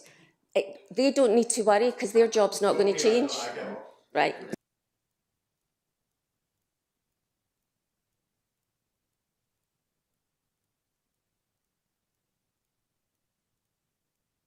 Councillor Gunn. Thank you. I'll keep it short. In adult health and social care, Highland Council and NHS Highland work together quite well. But I want to highlight an area where there are serious concerns. Health and wellbeing hubs in Sutherland and Dunbeath are in a desperate situation and fear for the future. These hubs are facing closure. This would have a devastating impact on our local communities and an obvious knock-on effect on putting even more pressure on very limited NHS and health and social care resources. They did receive a 3% uplift in April, which was £9,250 divided between 6 services. I would like to ask if officers or members can do anything to reassure these hubs that they have a future. Councillor Rees. Thank you. There has been a vast amount of work done with all these different work streams and projects, and offer my full support to the officers engaged on it all. Today is definitely improving. I think we must be listening to what Councillor Mackay said at the very beginning. First of all, thank and support the Chief Executive for the comments he made about Thurso, about the roads depot, and I think from what I've heard, it's because the conversation was in plain English and down to earth and gritty, no pun intended. I'd like to thank the convener for mentioning next May and for his recognition that those who are in no political groups may take an active interest in what happens next May. Thank you, convener, for that. More seriously, again, what Lindsay was saying about unpaid carers, it is good to hear that us being reminded about the situation of unpaid carers. I don't know how we solve it, but it needs to be aired. I also want to mention, as Councillor Gunn has just done, the immediate issue of the hubs at Dunbeath and in Sutherland. That is something for now. It's not for a month's time. It needs action, and it needs it today. Please, moving on to section 9.7 of the report, the visitor levy, may I ask, with all due respect, where it says that a report will be prepared in due course, what does in due course mean? Is it possible to get an indication of the timescale? Please, and then I slightly hesitate to mention this, but I will. The camper van and motorhome scheme The forecast delivery for income from this scheme this year is £4,760 in total. And I think I've worked that out at roughly 2 camper vans per week over the course of the year will be captured by this scheme. And I actually wonder whether the administrative costs in doing that are, whether there is any profit in it, or whether or not it's just time to perhaps gently say au revoir. I also want to ask about food in schools, and this, I'm not expecting a detailed answer right down to the constitution of each sausage or baked bean, but we have actually overachieved the saving there, which would normally be regarded as a good thing. We have saved apparently £303,000 this year. I would like to ask, if possible, and it may not be, any detail on how we have saved a surprising amount of money on children's food. And I think the last one I've got, you'll be pleased to hear, is going back to the gritty conversation. In Appendix 2, there is a saving of £100,000 per annum mentioned in terms of route optimisation for gritting. I'm conscious of the sun blazing down outside. It's a strange time of year to be asking about winter gritting, but interested to hear a very little bit of detail about the gritting proposals. Thank you.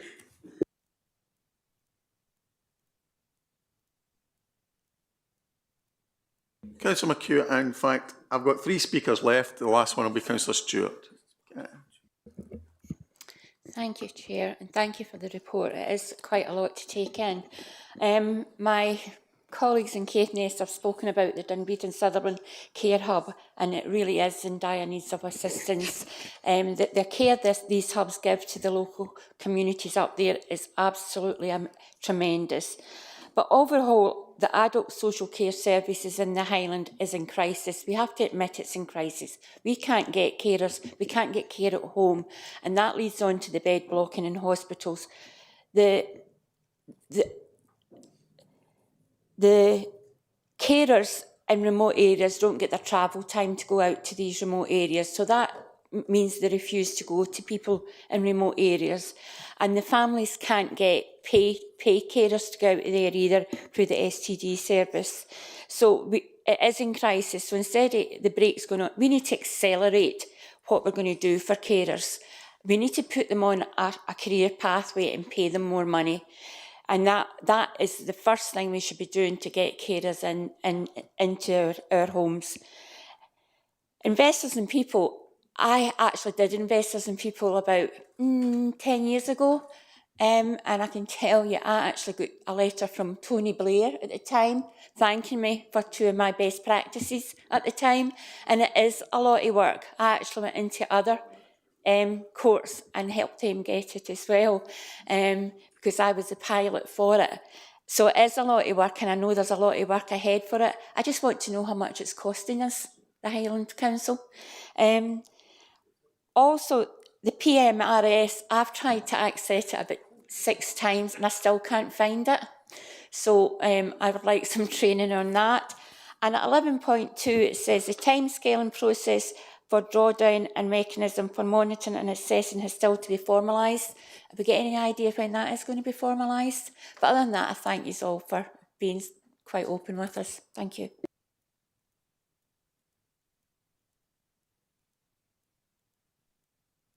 Councillor Finney. Thank you very much, Convener. I didn't intend to speak, but I just want to ask a question. Ask a question following the 2 important points made by Councillors Baxter and Christie on immigration. I am aware that lots of EU nationals are not aware of their rights, particularly when we're talking about pre-settlement status. Has any work been done with the Highland Council to ensure that EU nationals, particularly in the care sector, have access to advice on their rights, particularly working with organisations like Citizens' Rights Project, that provides support to EU nationals and their families that need support and advice on their rights after Brexit. Thank you very much.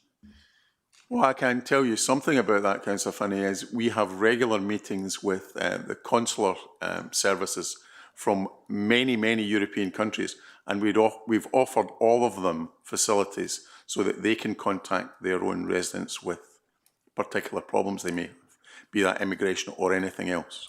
We've offered council offices, space, etc., to many of them. Some of them have taken up that offer, and some have not. So, Councillor Stewart.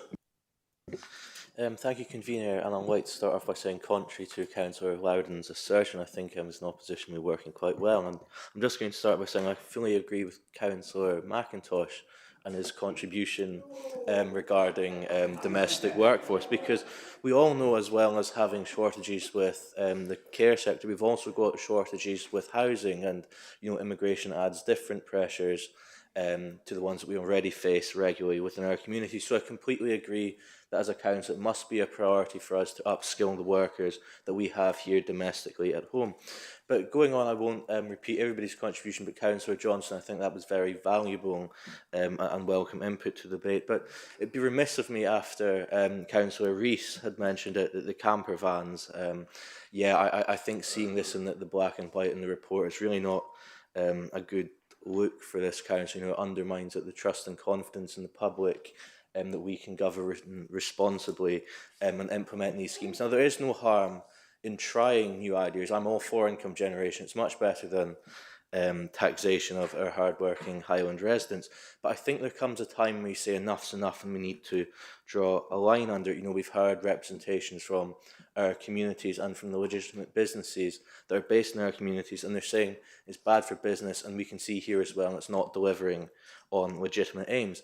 Now, I think Councillor Rees mentioned a really interesting point. It's only going to be, with this forecast, 2 camper vans per week, and now, since other members have mentioned it, I wasn't going to, but there may be an event coming up next May, and perhaps if the SNP get their skates on, there might be a 3rd camper van going about Highland next year, but we'll just need to wait and see. But quite frankly, I think this scheme needs wound up, because it's an absolute joke of a thing that we're spending any more time and resource taking it any further. Thank you, Convener.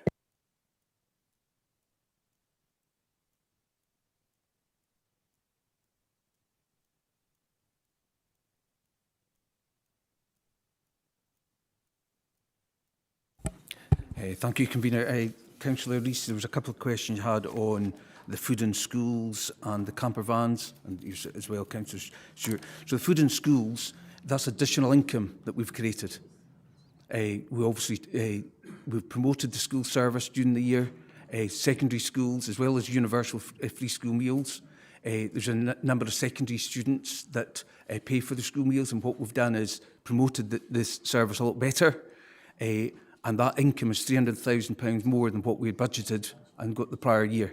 So it's not about cost reduction, it's actually about increasing food for our children and service users and young people. And I think that's important to recognise that. And that's also been brought through the Food in Schools, the redesign project. We're going through the redesign board. And what we're also just about to do, Councillor Rees, is undertake a significant surveys of all various service users across the council to get better understanding about what's working, what's not, including what I would say is the high levels of food waste that we have across our schools for whatever reason.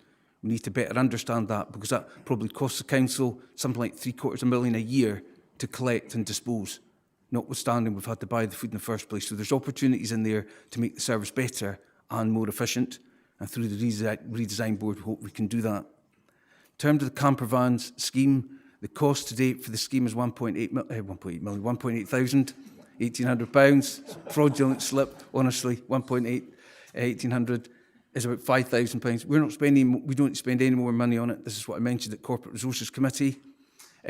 So the money that's come in the last few months has not cost us anything. The ICT is all set up.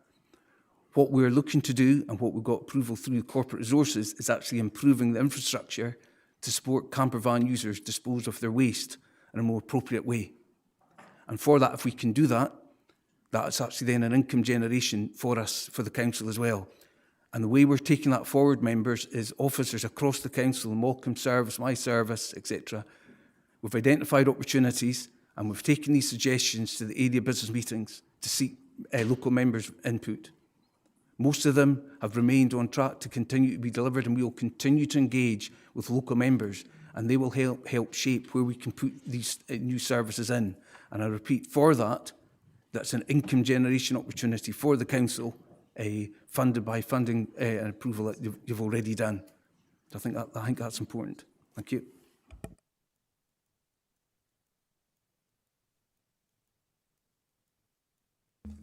It's you, Councillor Christie. Thank you. And just for the avoidance of doubt, the Liberal Democrats are the antidote to reform and will not be entering the competition between the Labour group and the Conservative group to try to out-reform reform. Indeed, when Councillor McIntosh was speaking, referring to Labour coming from foreign colonies, I could actually imagine the words coming directly from Nigel Farage's mouth itself. And I think this tendency in some elements of political parties to want to clone a party that, to my point, is absolutely wrong and should not be spouting some of their views is something I personally find difficult to identify with. The amendment we're putting forward, and it's been a really good debate on adult social care. I can't remember, Kate, the last time we actually had such a good discussion about adult social care in this chamber, and I think that's to our detriment and to our disadvantage, because we are, if we're looking at the lead agency model going away, then we will be having more debates about adult social care, unpaid carers. So I would hope that my amendment could be accepted, because after all it's calling for is a report to come in December this year, actually giving more information about the transformation projects that we want. And some of those transformation projects could be around how we support unpaid carers better, how we actually give them the respite they need, how we provide more preventative measures to people. So I would hope that the administration could accept the amendment, because it would be a very good report to have at the highest level of governance within the Highland Council. It's not political, it's about information, and I really do hope it could be accepted and carried out, because it will better prepare us for delivering adult social care more directly. Because remember, it's 2012 since this authority was directly responsible for adult social care. There's very few of us still in this chamber that were around at that time. So this will start the transition of upskilling us, informing us, and allowing us to contribute and shape how we want adult social care delivered into the future in Highland for the most vulnerable and increasing numbers of people that we actually represent. So I do hope, in the spirit of everything else, that Raymond, you'll be able to accept the amendment. Thank you. Councillor Bremner.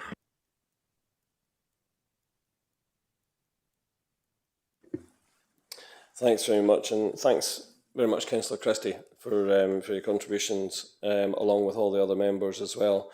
I think before we get into the substance of what I'm going to say, we have to be very careful. The amendment is actually talking about the JMC. This is council, and the JMC is made up of the council and the NHS. So we would be looking to instruct members that are of a body that are not members of this council. The operational delivery plan covers many areas of the council's projects and the plans to deliver them. Councillors Johnson and McLean, I'd be more than happy to meet with you both and to see if you could, we can take some of the points that you were making and pass them on to the NHS through the JMC. Councillors Gunn and McHugh in the hubs in the Highlands need to have a future, and they have my support in being able to secure that. I have met with them and have been in communication with them regularly, particularly with Dunbeath and the council's senior officers who have been in discussion with colleagues at NHS Highland.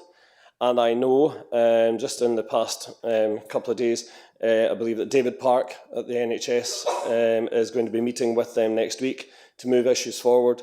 And I'm keen and I'm very keen to find out how those discussions go and keeping a very close eye on those outcomes. I think, however, we need to be very careful about the absolute need to avoid duplication. I worry that Councillor Christie's amendment may actually push the JMC and the council in that direction. As my colleague Councillor Fraser has said, a lot of discussion and work is being undertaken in the areas that are highlighted in the actual amendment. And as I've said at the beginning, I'm not sure that we have the ability to instruct a body that is not just made up of council members and officers. But having said that, I'm very much prepared to give a clear commitment to raise the points at the JMC and that meeting and that meeting will seek the JMC's agreement to request officers to produce a report that outlines all of the activities underway jointly, separately, to deliver adult social care transformation, so that we can see that we deliver the priorities set out in the approved strategic plan for adults. I'm also happy to commit to seeking agreement from all the council's reps on the JMC, and that empowers the officers and the members of the council at the JMC to do all that. And I'm sure the chair of the Health and Social Care and Wellbeing Committee will ensure that we raise this at the JMC, letting them know that this debate has taken place, demonstrating members' serious focus on ensuring change and transformation happens. I'd also request the Chief Executive to raise this directly with Fiona Davies, the CEO of NHS, which I'm sure he's probably already doing. And I'm sure Councillor Christie will also have his own opportunities and other capacities to raise the fact that this debate took place. So I'm prepared to give that commitment and have that minuted in the Council's meeting minute, but I don't think it's appropriate for us to do that by an additional recommendation, given the fact that the JMC is not a body of the Council. Thanks. Councillor Christie, just for a second. You? Look, in the spirit of cooperation, it would be irresponsible for me to push that to a vote, considering the assurance I've had from the leader of the council that he'll take that on. So I'll withdraw the amendment in the spirit of good faith. And Councillor Baxter, you have to agree to that as well. Okay, in that case, members, can we agree the recommendations, please?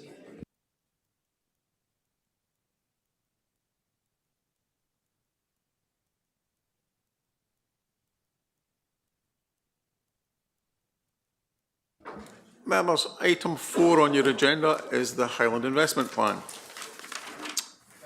And once you've all settled down, Malcolm will lead us through this.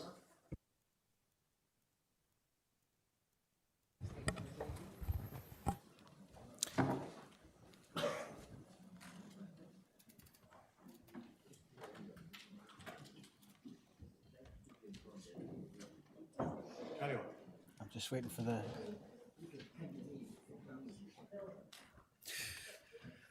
Good morning, members. So this is just a short presentation, just bringing out some headlines from the report, which I think is in itself not just fairly straightforward, but actually very clear about the direction that the Council is going forward in, based on the decisions made at various times over the last number of Council meetings. And the purpose of the report was to set out a consolidated investment programme, which brings together our existing programme agreed in June last year with the decisions we've made around the Highland Investment Plan, and allows us now to have a single consolidated Highland Investment Plan for the next 5 years. And what that brings, members, is a pipeline of £756 million of net investment over that period. And I think the table in your report clearly shows the difference that this is making to our overall programme. You'll see in the second line of that, which was the agreed programme. We did have a large spend in 25-26, 26-27, but that was then slipping back down to around the 40 to 50 billion pound mark. Given the decisions the Council made on the 27th of March 2025 in respect of the Highland Investment Plan, you can see the profile in the bottom line has totally changed with a more consistent level of investment leading up to that £756 million. I just want to remind members of the agreed policy for future strategic prioritisation. As you recall, it was very much about dealing with the need for us to bring our school facilities up from unsuitable to good, good condition and good suitability in the future, prioritising retrofitting of buildings, spend to accelerate asset rationalisation and co-location, and urgent or emergency capital spend, given some of the issues that we have had, particularly in some of our larger high schools that you're more than aware of. So where are the priorities? You can see from the papers at the end of the report, they cover a whole range of different areas. And it's important, it's not just the Highland Investment Plan, there is the whole range of the Highland Investment Plan matters we dealt with in March. It's the whole other range of capital spend this council needs to undertake, whether that's in terms of waste, fleet, flood protection, or indeed other properties and ICT. So in terms of delivery, the report is also hopefully, when we look at the consolidation of it, giving you confidence that there is a process in place for delivering it. We've got council decisions in terms of the ones we've made over the last few months, setting out not just the projects, but also the affordability parameters and the priorities. There are monitoring reports to strategic committees regularly on programme delivery, and that helps also with agreement of priorities within our delegated capital budgets and programmes. We've then got a Highland Investment Plan Programme Board, which is an officer board managing the overall delivery. And that deals not just with new projects, but deals with some of the week to week, month to month, quarter to quarter issues that might be around profile of spend, unforeseen issues, as well as the business cases for new new projects. As part of the Highland Investment Plan, we've also set up a Commissioner Approval Board, and that's slightly separate in terms of how it'll be procured, whether it'll go through our partnering arrangements or whether it'll follow traditional forms of procurement. We've got programme boards. You saw in the delivery plan report, there's reference to redesigning our asset base. So that's a programme that covers a whole range of different investment strands. And then individual project boards for projects. So we manage individual major projects through that process. The last thing from me before I pass to Brian is just to highlight the reference in paragraph 7.1 to the fact that there are, inevitably going to be changes and inevitably going to be pressures emerging from such a huge scale of investment, and the intention, therefore, to over-programme. And you can see some of the emerging issues in Appendix 3. These are just highlighted to help you understand some of the issues that are coming forward. But as experienced members, you'll know that with any large-scale project and capital investment, there are inevitably issues that arise as we go through the process. Thank you. Okay, thank you, Malcolm.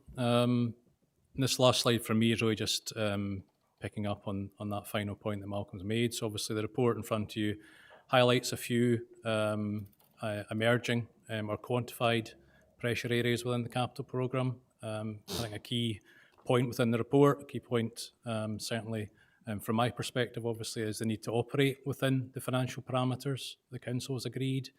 Through this chamber, you've gone through a lot of very detailed and careful consideration over the past year. You've agreed your Highland Investment Plan, the founding principles of that. You've agreed your revenue budget and the funding strategies within that allow you to support your Highland Investment Plan.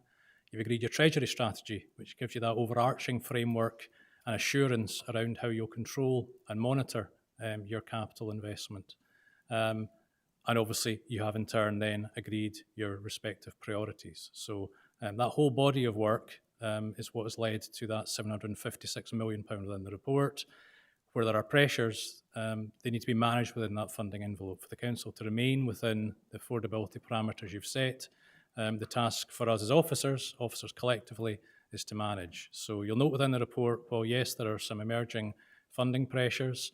I think they do need to be seen in the context of 756 million. They're relatively modest in that scale.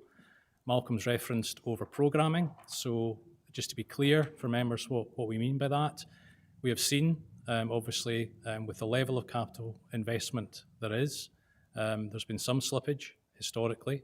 I think it's reasonable to expect that that might continue in the current year, 25-26. That being the case, that gives us a short-term mechanism.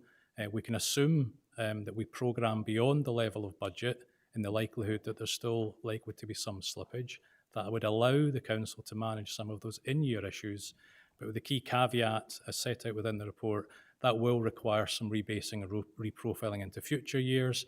And again, it will be the officer group who will take that activity forward in terms of looking at the specifics and the details of that. So hopefully that provides both clarity but assurance around how, as officers, it's not just delivering that investment plan, it's also making sure that we're doing so within those financial parameters that you've agreed through this chamber. Thank you. Councillor Bremner.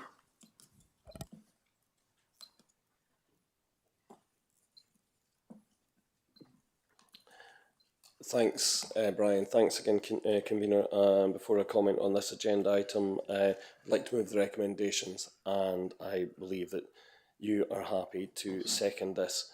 As I've mentioned at previous councils, the introduction of the Highland Investment Plan and the funding model on which it's based has set about tackling, well-known issues that we found challenging over the years by ensuring a sustained, planned approach to investment in schools and points of development, roads, depots, other infrastructure and other projects that otherwise wouldn't be delivered.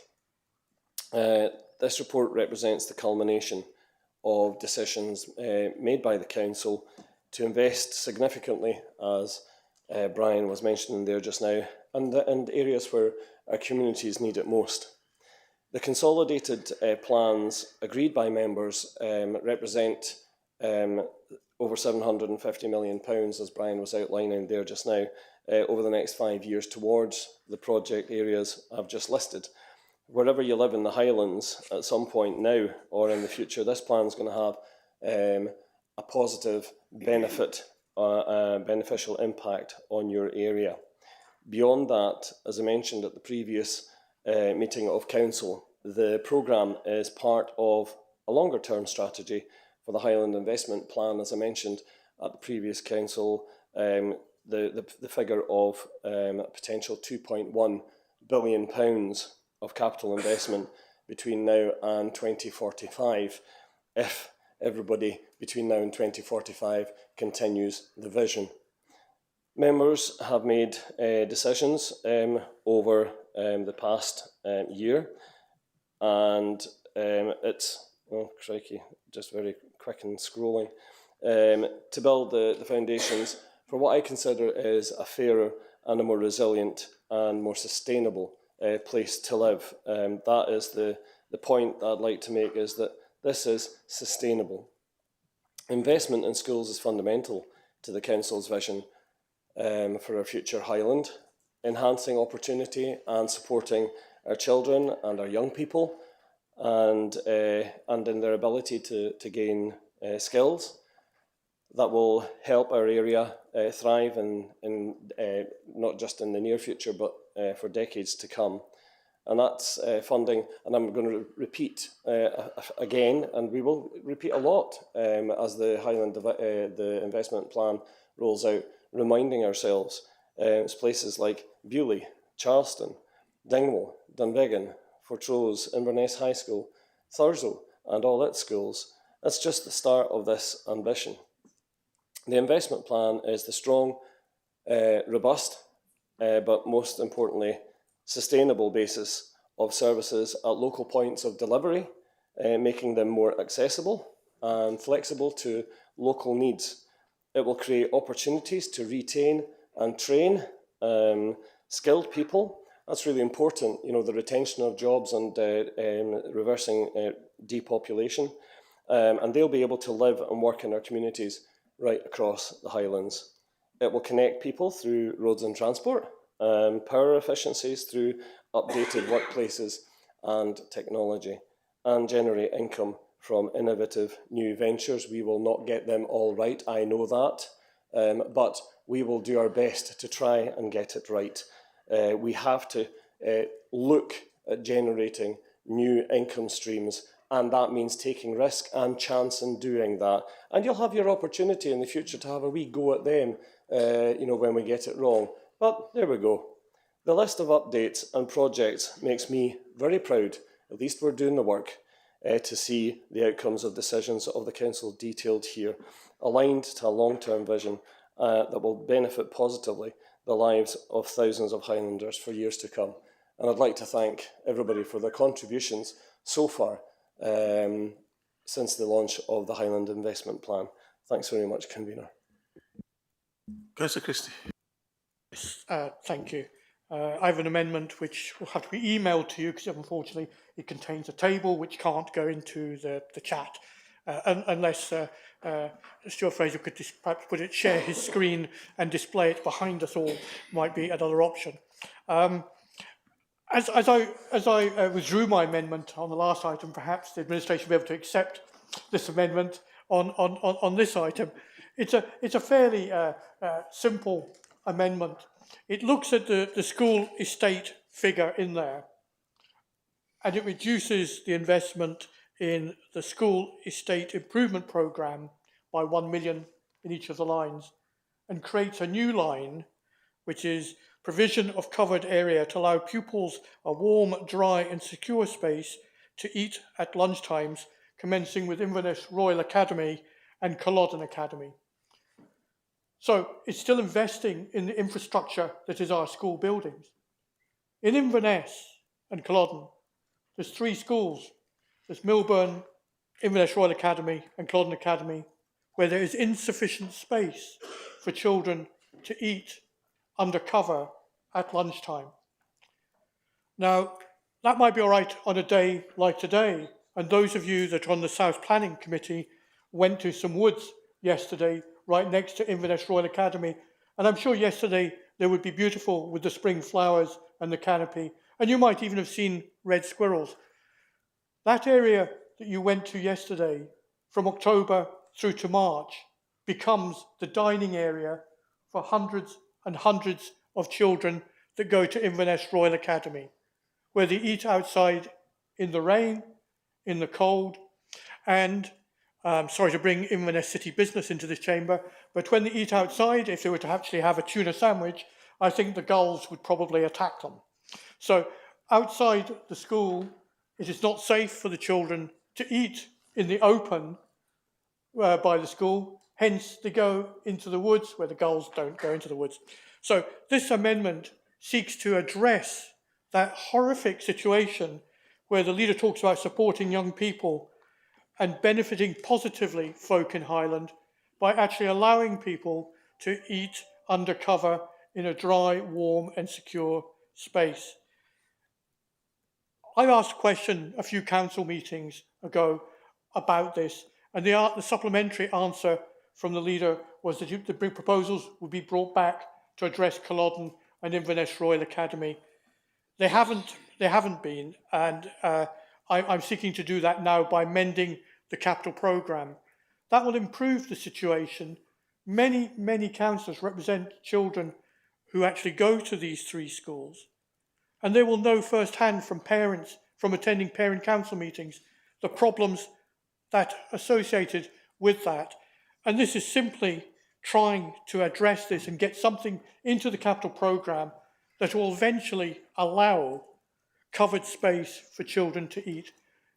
The cafeteria areas, these schools have grown so much, I just can't cope with the volume of children at lunchtimes. So they wander around the area, which is not what we want to do if we're trying to promote healthy eating. It's not what we want to do if we want to create a safe environment. So this amendment simply looks to get money in the capital programme to, over a period of time, provide an area which actually means that children can eat in a safe way. 3 large schools. I think today, if we could include this, so if you could accept this one, Raymond, that will pay back for the last item. But I think this is a fairly easy amendment. It's easily understood. Apologies, it can't go into the chat, and it's been circulated to you. It's an amendment that will require me to have some time to consider whether it's actually competent or not. Councillor McLean. Thank you, Convener. I do agree with the leader. Hope you're okay. And there has been, good progress in some of the projects that are in the Highland Investment Plan, and I want to mention a couple. One of them is the Dingwall Business Park. Work started there, the 150k towards the flooding, and that's a project that's been done in partnership with a number of organisations, and I think that's the way forward with the council. It's not the council paying for everything, it's the partnership working that we're trying to progress. And my question on that is, although this is the capital programme, like a number of the projects in here, it's the ongoing maintenance so that we don't have to make big changes and improvements again. It's the ongoing maintenance of this, whether it's a flooding scheme, whether it's a school, whether it's our council buildings, any of them. It's the maintenance that's vital that we should be maintaining, because it's going to cost us more in the long term. In Appendix 1, St Clement's, the 500,000 over the 5 years, that's been noted previously. And in Appendix 2, Dingwall, there's 2 million there for Dingwall Primary and others. My question is, last night we got an email, and local members will be having a meeting today about the statutory consultation for going to the Education Committee for St Clement's and Dingwall. And this is a 5-year programme. We were asked, Councillor Patterson and I, yesterday, when we were at the St Clement's School, the Parent Council, about the engagement. The parents feel that they're being sidelined, that they're being talked to. The questions we were asked were, when, if this joint school is going to go ahead, when will it go ahead? If it's not going ahead, when is the consultation going to take place with them and with Dingwall Primary? And hopefully after this meeting, we as local members will have more to say to the parents of both schools. But what I would like to highlight is that the parents of both schools, we talked in the last item about communication. It's really important that the communication works both ways. And my next question is, or my final question, is that if the consultation does go ahead and the result of that consultation agreement by council is that the school will be a joint campus on the new site, where does that fit, or does it not, in this 5-year programme? Because we are being asked when there is going to be some improvement in the St Clement's School. Thank you. Councillor Stewart. Thank you, Convener. I'm going to start on a bit of a positive note here and say that I really agree with the council leader's contribution. This investment plan will help thousands of people, and it is good indeed to see things are starting to happen and projects are progressing well. But I think what we need to remember is that pace is the name of the game with this. We need to get ahead of inflation and ensure that we can deliver best value for every pound of taxpayers' money. Now, I would like to go back to something that I think Mr MacLeod may have alluded to in his presentation, but I would like some further clarity. In light of the recent Supreme Court ruling in For Women in Scotland versus the Scottish Ministers and the updated guidance from the Equalities and Human Rights Commission, it's now unambiguously clear that the Equalities Act defines sex as biological. The ruling directly contradicts previous assurances made by the council leader that the Highland Council was in full compliance with the Act, particularly regarding the provision. Rudy, where does this fit into the Highland Investment Plan? I'm just about to get there. Just come to it right now, please, or I'm going to stop you. I would like to ask the Assistant Chief Executive for Police, what is the estimated financial impact of bringing all of the council facilities, particularly the school estate, into compliance with the current legal obligations regarding the provision of single-sex spaces, and how many buildings are affected by this change in the legislation, and where the plan, in this capital plan, is the cost to rectify this. Because, members, this isn't an issue that's crept up on us overnight. It's been common sense to most of us, but sadly common sense perhaps isn't that common anymore. I raised some of these concerns repeatedly starting over a year ago on the 27th of January 2024 and subsequent interventions throughout the past year, yet this administration has failed to act in response to specific questions about the compliance with legal obligations. I've been told that some of the legislation regarding this is rather outdated. Is this kind of dismissive attitude exemplifies this administration's failings and their minimising of our legal obligations to engage seriously with the laws of this land? So I'd like to also ask the Council Leader, will he apologise for his answer to me at the last question? Rory, I think that's enough. Firstly, you know full well that it's impossible to get an answer to that question today. The official advice, the final advice, has not been formally issued yet. And once it is, then the Council will bring forward proposals to make sure that we do comply with the law and the advice going forward. So that's the only answer you're going to get today. Councillor Edmondson. Thank you, Convener. I welcome the principle of the investment plan, and I think it's quite easy to look at these sums of money and think, well, we're going to get a new road worth that amount. But what I'm concerned about is actually the resources, or the human resources, for actually the backroom staff, for actually implementing these programmes.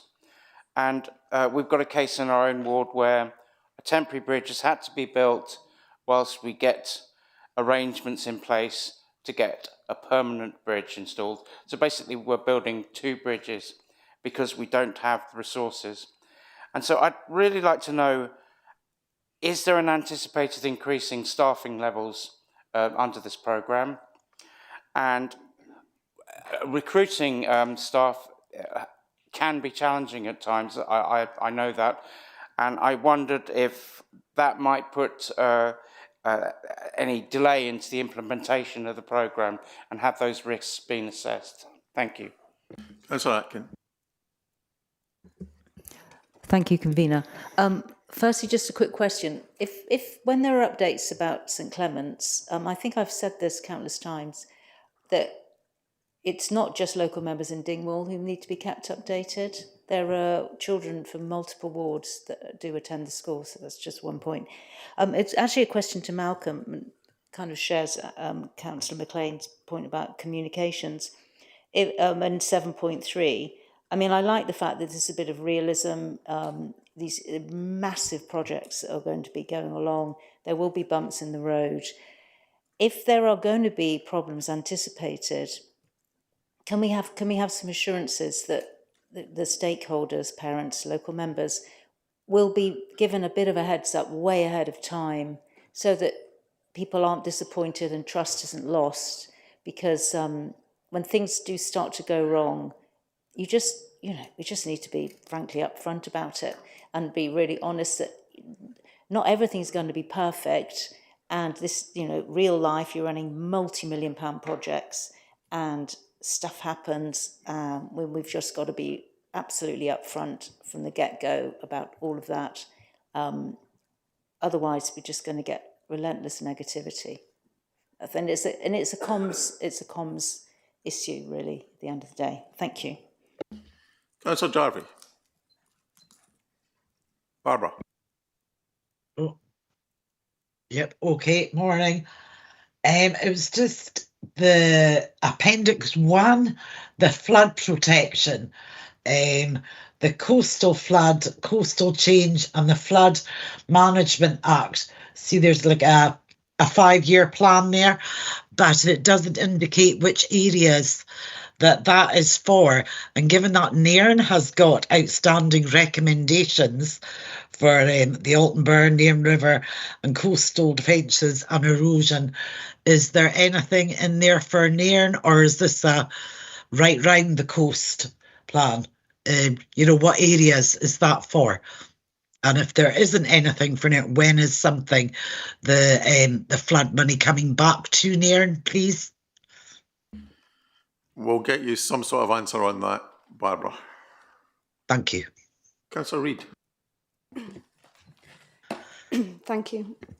I'd like to talk a bit about Culloden Academy and the space there, also referring to what Councillor Christie is talking about in the dining areas.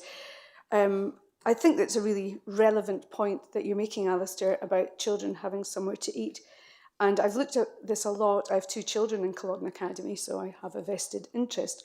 And I've spoken to them and their friends about this at some length. And I think where I've ended up with my thinking on this, it's much wider than just the dining experience.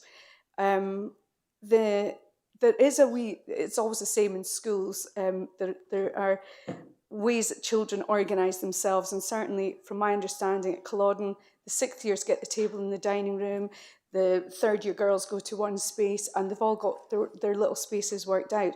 They do have spaces to go to have lunch and food if they want to be in an indoor space. And my concern isn't really so much about the dining hall, it's about all the shared spaces out with the classrooms. We've got 19 modular units there. The learning areas are taken care of. The kids like those areas. I recently had to attend a meeting at the back of the school. I'd never been round there before, and it was dismal. It was depressing. There is an outside courtyard that is also pretty depressing. So I had a meeting with officers a couple of days ago, and I'm looking to have a tour of the school. We've currently got £500,000 in the budget over the next 4 years for Culloden Academy.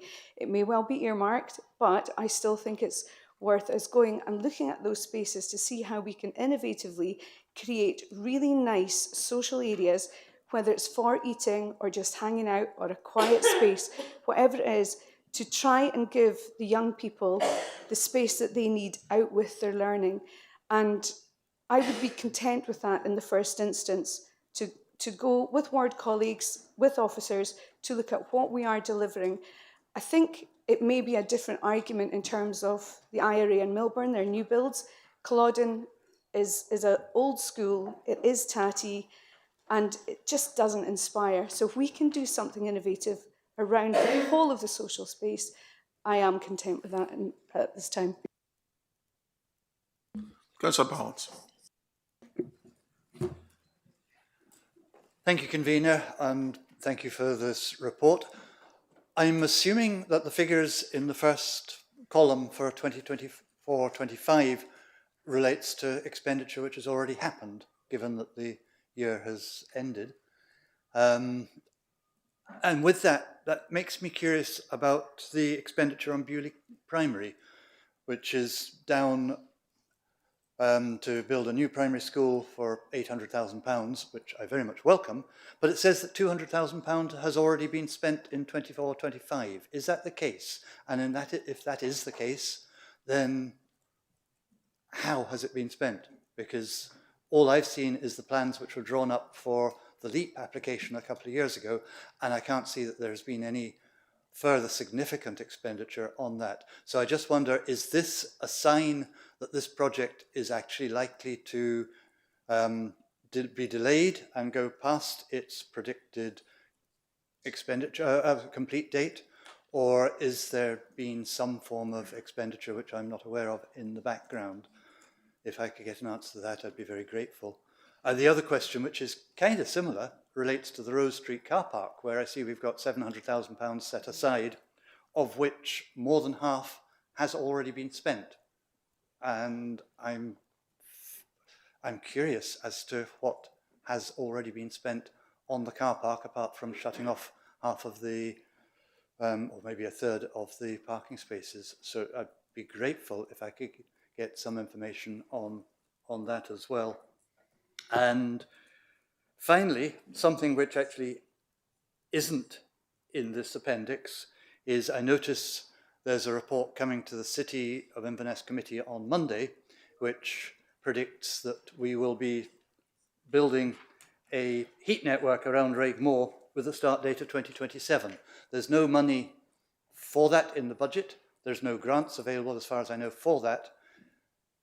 In which case, to achieve that, we would have to add that somewhere to the investment programme. So my question on that one is, given, as Councillor Atkins says, that stuff happens, what opportunities will there be for members to make revisions to this investment programme over the years that come as it proceeds? But thank you very much.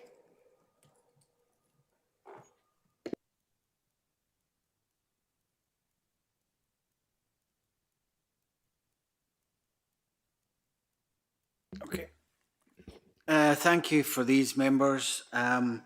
So just going back to capacity within the team, one of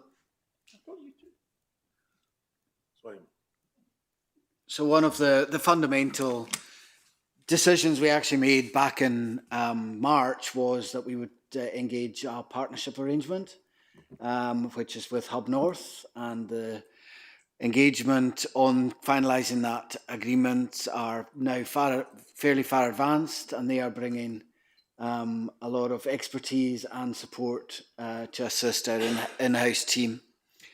And that allows us far more capacity, because they've got their supply chain that is also brought in to help. And I think we demonstrated through the council report that delivers better value for money than the traditional approaches.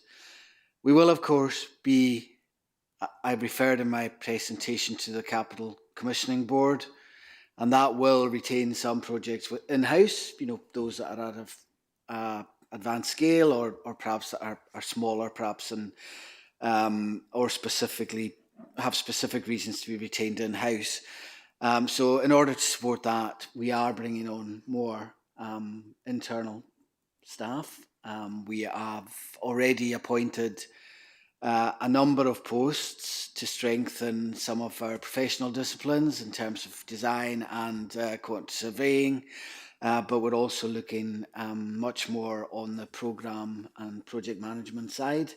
So we've thankfully managed to get some people in, but we currently have adverts out to strengthen that, to make sure that all of the projects are being effectively project managed, as you would expect.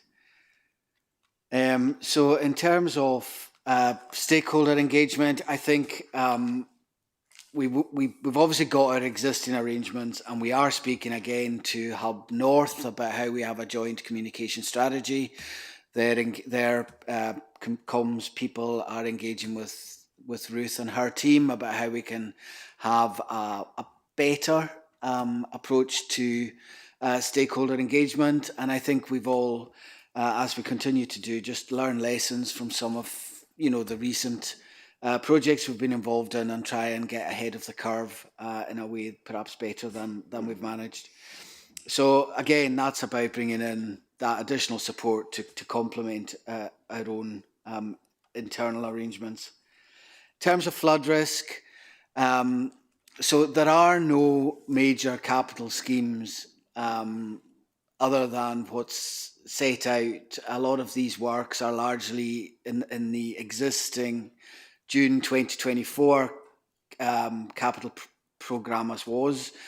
The lines that are set out in the appendix refer largely to studies and small scale work, and design of smaller projects. For major schemes such as Nairn, we are dependent on external funding for that, as members will have seen in Coolonlochie Side and Drumnadrochid and East Inverness, where we had a very, very helpful level of funding from Scottish Government. We're still awaiting announcements on where the future generation of these may be, and there is a prioritisation associated with these already. I think Dingwall remains a priority. I think there are, and the others escape me right at the moment, but I can provide further information if required. In terms of the Beaulieu Bewley budget. Clearly the 800,000 is not for the school. That's now wrapped up within the Highland investment plan, and the programme was agreed in March. But we have obviously been spending money on the project in terms of all the design work and land searches and all of that sort of work that needs to happen in the background before we get to a point of having something that's on a drawing. So there will be fees and charges related to our initial design work and project management, and all of these things, they do cost money, so they're charged against the capital programme. And we'll be happy to provide a breakdown of what's been involved in that, if that would be helpful, convener. And similarly in Rose Street, a lot of work's been spent on actually doing the work we've had to do to provide the immediate strengthening. So that has been done. There's it's not just been shutting off car parking spaces. That's not all we've done. There's been a huge amount of investigative work, which has now identified a project, which is now out to tender to help deliver. And again, if there are pressures arising from that work, they will come forward at the appropriate time. But again, I'm happy if it helps convener to just set out a detailed breakdown of what we have spent and share that with all members. Yep. Just remind us. My final question was, as stuff happens and things change, what opportunities, if any, will there be for members to input into the plan over the next 2 or 3 years into any changes? That really is not a question for Malcolm to answer. That's a question for members collectively to answer. No, it's not for me either. Councillor Gowans. Thank you, convener. This is a good news paper. Who would have thought a number of years ago that we'd be talking about £756 million worth of investment in Highland? And here we are today looking at that. And of course, that's just part of a much wider strategy of 2.1 billion going forward in the future. Behind all of these projects that we have before us, we have to remember that these involve a great number of people, a great number of agencies, partnerships, collaborations. A lot of them are very dynamic. There's a lot of moving targets here. Things change, legislation changes, government changes, inflation changes, and so on. So officers are trying to manage all of these within a whole raft of different considerations. And I just want to pick up a few of them that we should be looking at in a sense, welcoming. Firstly, I'm going to mention roads, something that's mentioned very often in this chamber. Over the next 3 years, we'll be investing £63 million in our roads improvements, and over the next 5 years, there will be £80 million approximately in roads. Now, these improvements aren't going to happen overnight. These are improvements which take time to do. Obviously, it's physical work on the roads, but we are seeing a difference. We're seeing a real difference in many of the roads in our areas, and that will accelerate as time goes on. So I just want to acknowledge the work that's gone in there. Within the roads envelope as such, we have Inches Roundabout, and I see there's £9 million or so allocated for that. Now, that's been not delayed, but it's been, shall we say, we've been waiting on our other partners for that coming back. Transport Scotland need to tell us what they're doing with the link road, etc., and that just illustrates the point how we need to work very closely with people like Transport Scotland and other agencies, these can have an impact on the council in areas that we simply have no control over. I very much welcome the Naver Bridge. The Naver Bridge will be a huge benefit to the local people, and of course it's on the iconic NC 500, and it will help to enhance that route. But that's one that's long overdue, and it shows how we're supporting our rural areas. Likewise with the Uig Ferry Terminal. It's coming to the end now of the Uig Ferry Terminal, but if you cast your mind back only a few years when we were discussing this in some heated debate in this chamber, it was a hugely risky project. What could possibly go wrong? We were using new engineering, underwater and in winter. I mean, the risks were incredible, but yet our team have managed to deliver this by and large in a very, very effective way.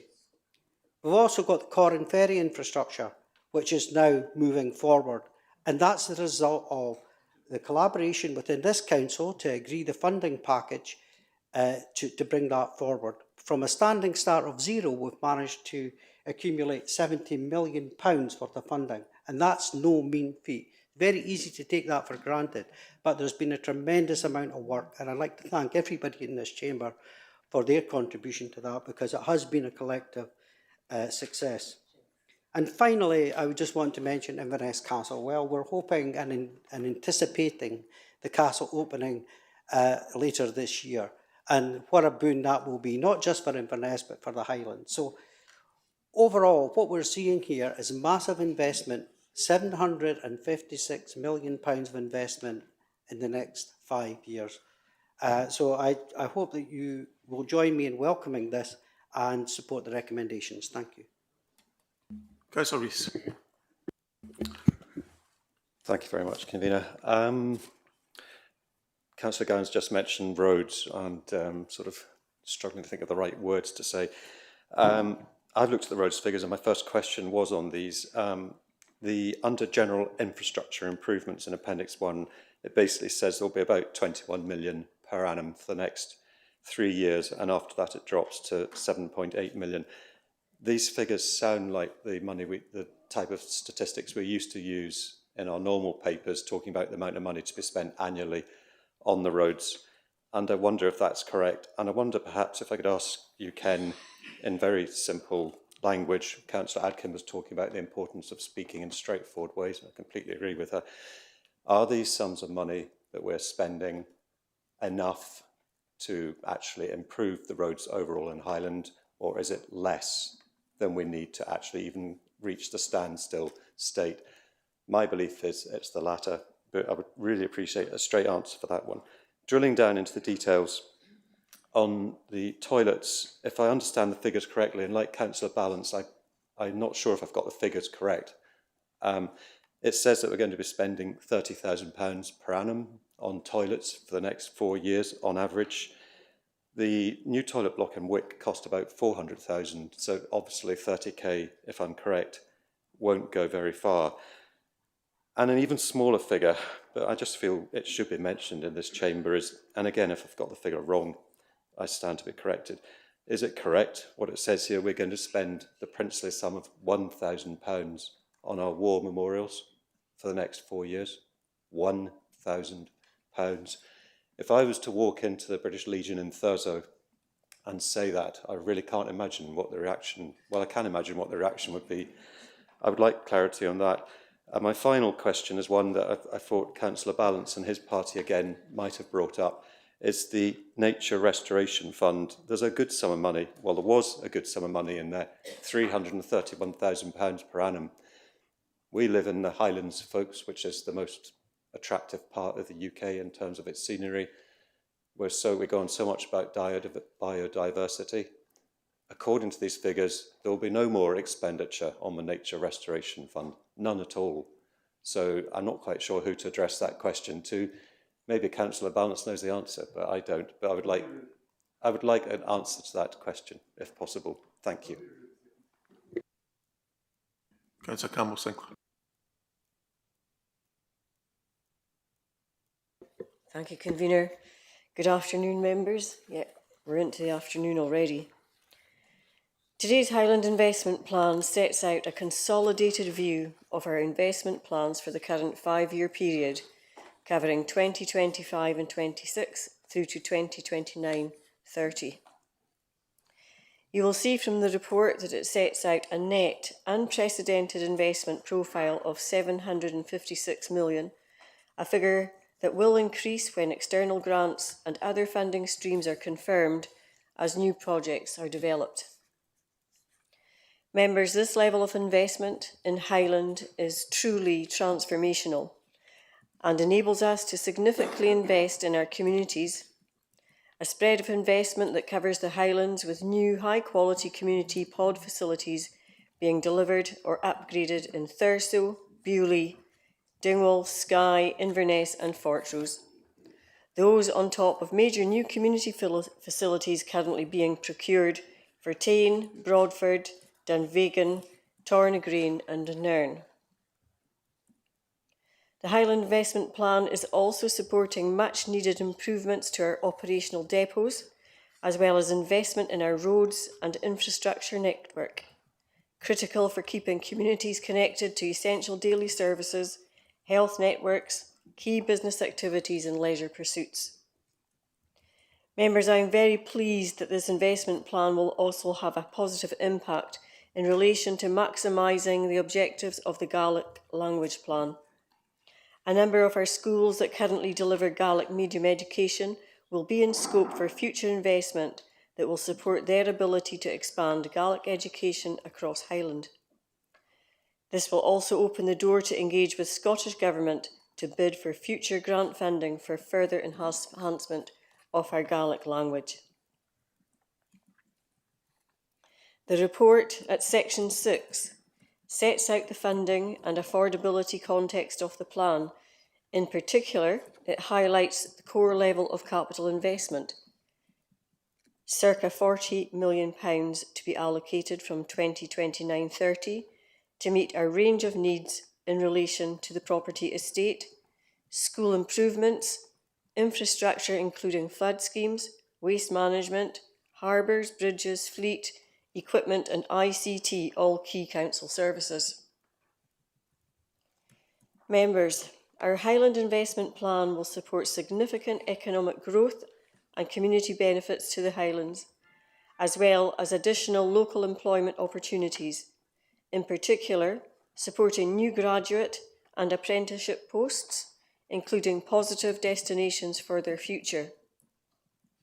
This investment plan will continue to enhance the Highlands, and it should be seen as a key driver in us reversing the projected depopulation of the Highlands, making our area a sustainable destination of choice.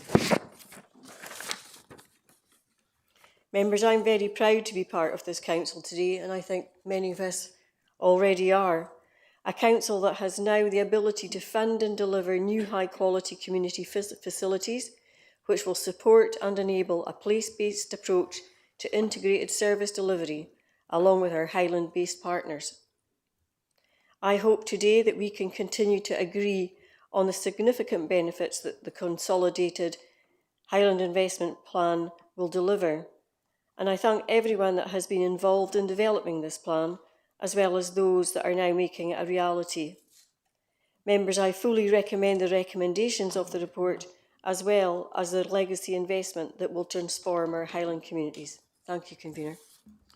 And last but by no means least, Councillor Finlayson. Thank you, Convener. In terms of St Clement, I think it's important to realise that a report will be coming to the Education Committee on a statutory consultation for St Clement's. And Kate Lackey is due to meet with the local members after the council meeting today, and I believe that's Dingwall local members. I think it's important to know that senior officers have been meeting with parent reps in between times. However, timescales cannot be conveyed to stakeholders until members have agreed what these should be, and these will come to the Education Committee on the 4th of June. So I think it's important to realise that. And in terms of Councillor Christie's amendment, and I would absolutely expect Councillor Christie to be supporting schools in his area, I think we've got to remember that we did agree the Highland Investment Programme in March, and probably every member in this chamber could come with an ask about a school in their area. And I think we just need to be careful that we don't derail what we've agreed and we set unrealistic precedents. And I'm sure that officers from estates are already liaising with stakeholders in the schools that were mentioned about ways forward. Thank you.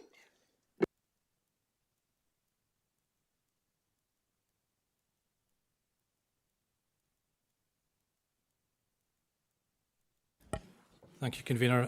I'll come back on Councillor Rees's questions. There was a few points there. In terms of Brian, the... you'll either need to stand closer to or speak up, because some of the members still can't hear. Yes, in terms of the roads question from... All right, okay. Apologies, member. It's different.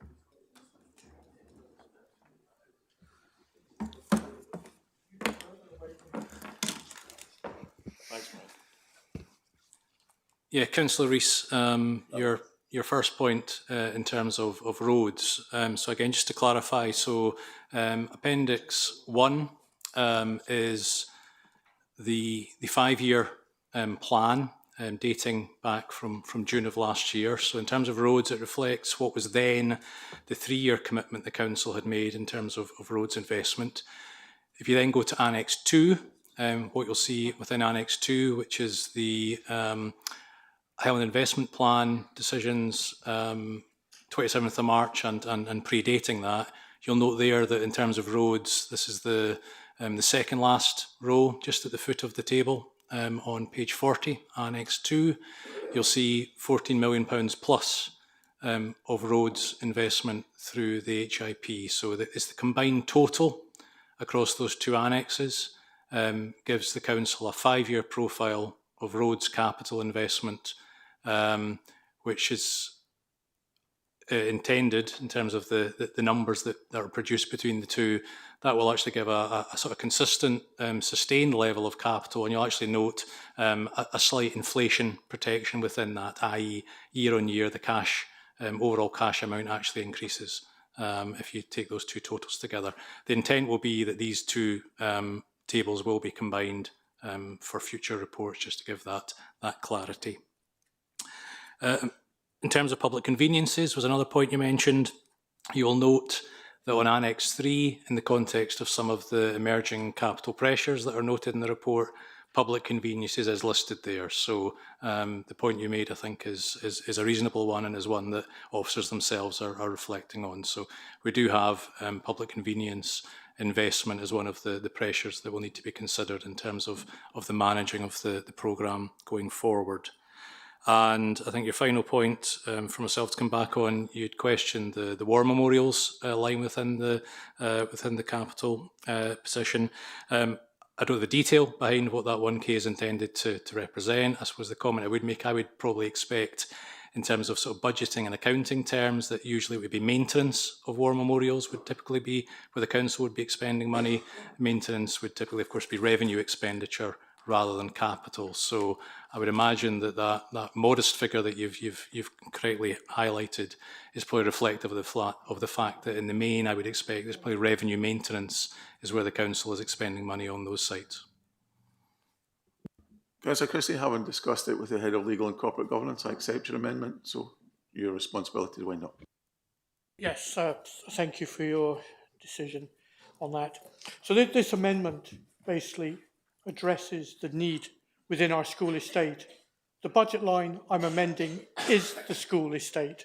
So it's just focusing an element of that expenditure onto a specific school or schools to ensure that we can improve them. So the outcome would be the schools would be improved in terms of their buildings, and children would no longer have to eat their lunch in the open during winter. And we know how bitter that can be in Highland, and provide them a safe place to do so. It's a very simple amendment. It's the right thing to do for these children.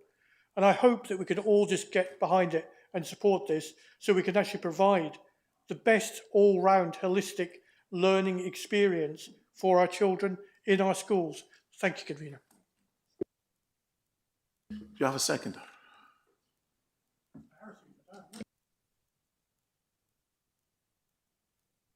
Councillor Brennan.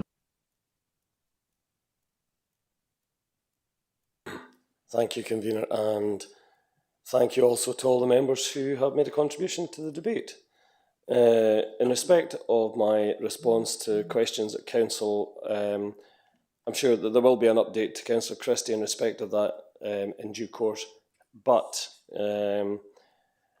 removing the allocation of funding to the current programme, that would jeopardise all the projects that I was mentioning in respect of other schools. So while we're considering an issue... Point of order. Can I ask the officer, that is...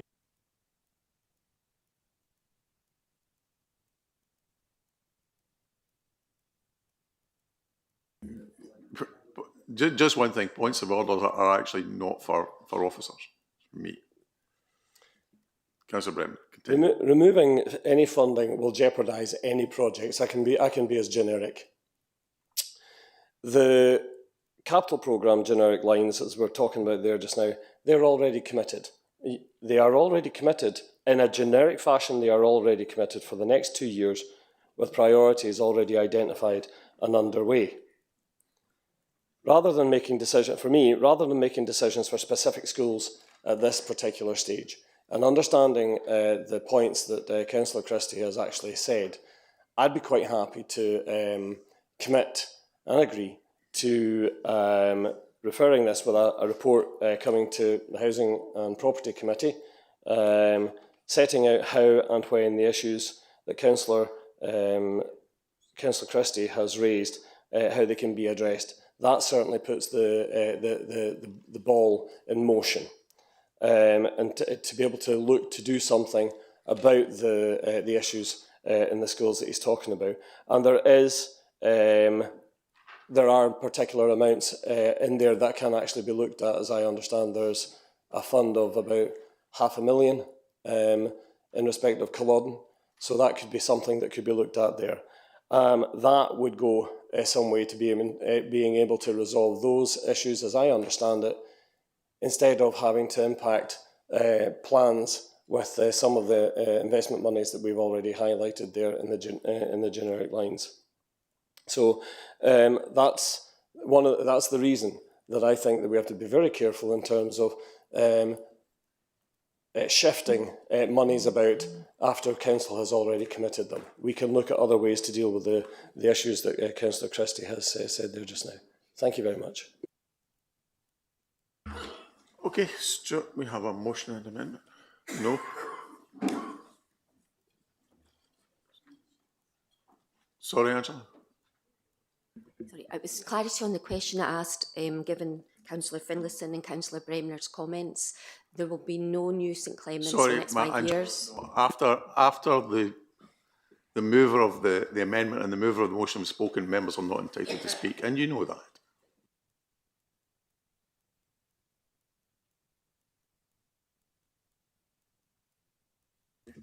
So, thank you, Convener. So, members in the chamber, we have a motion from the council leader, seconded by the convener, and that's to move the recommendations within your papers. We have an amendment from Councillor Christie, seconded by Councillor Baxter, and that's to amend Appendix 2 in the section entitled Schools Estate Management, and that's set out within the chat and also in the email that you received. So for those members in the chamber, when we come to the vote, if you wish to vote for the motion from the council leader, I'd ask you to press the green button.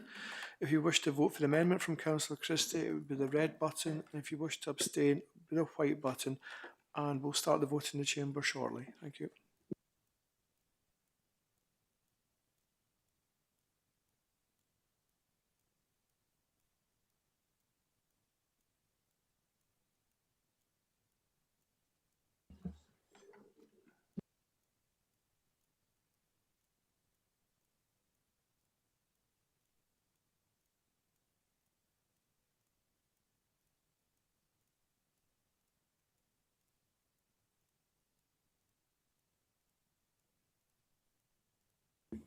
So if everybody in the chamber has voted that wants to vote, we'll close the vote down. Thank you.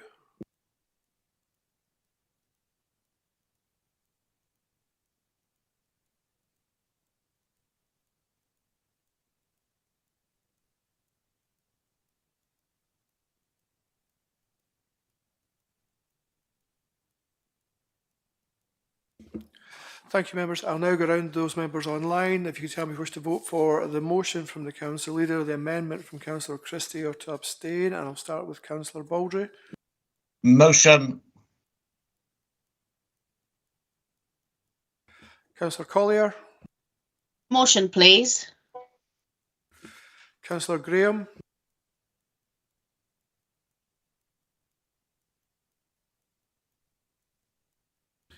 Councillor Hutchison.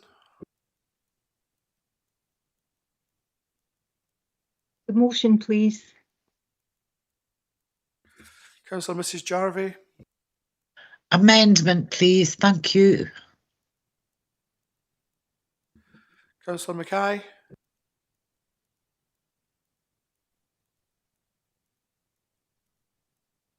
Councillor McLennan.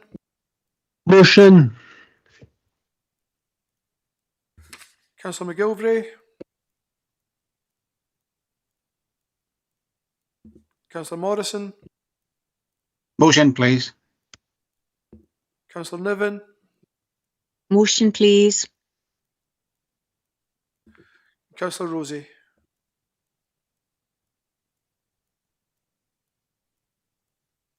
Motion, please. Thank you, members.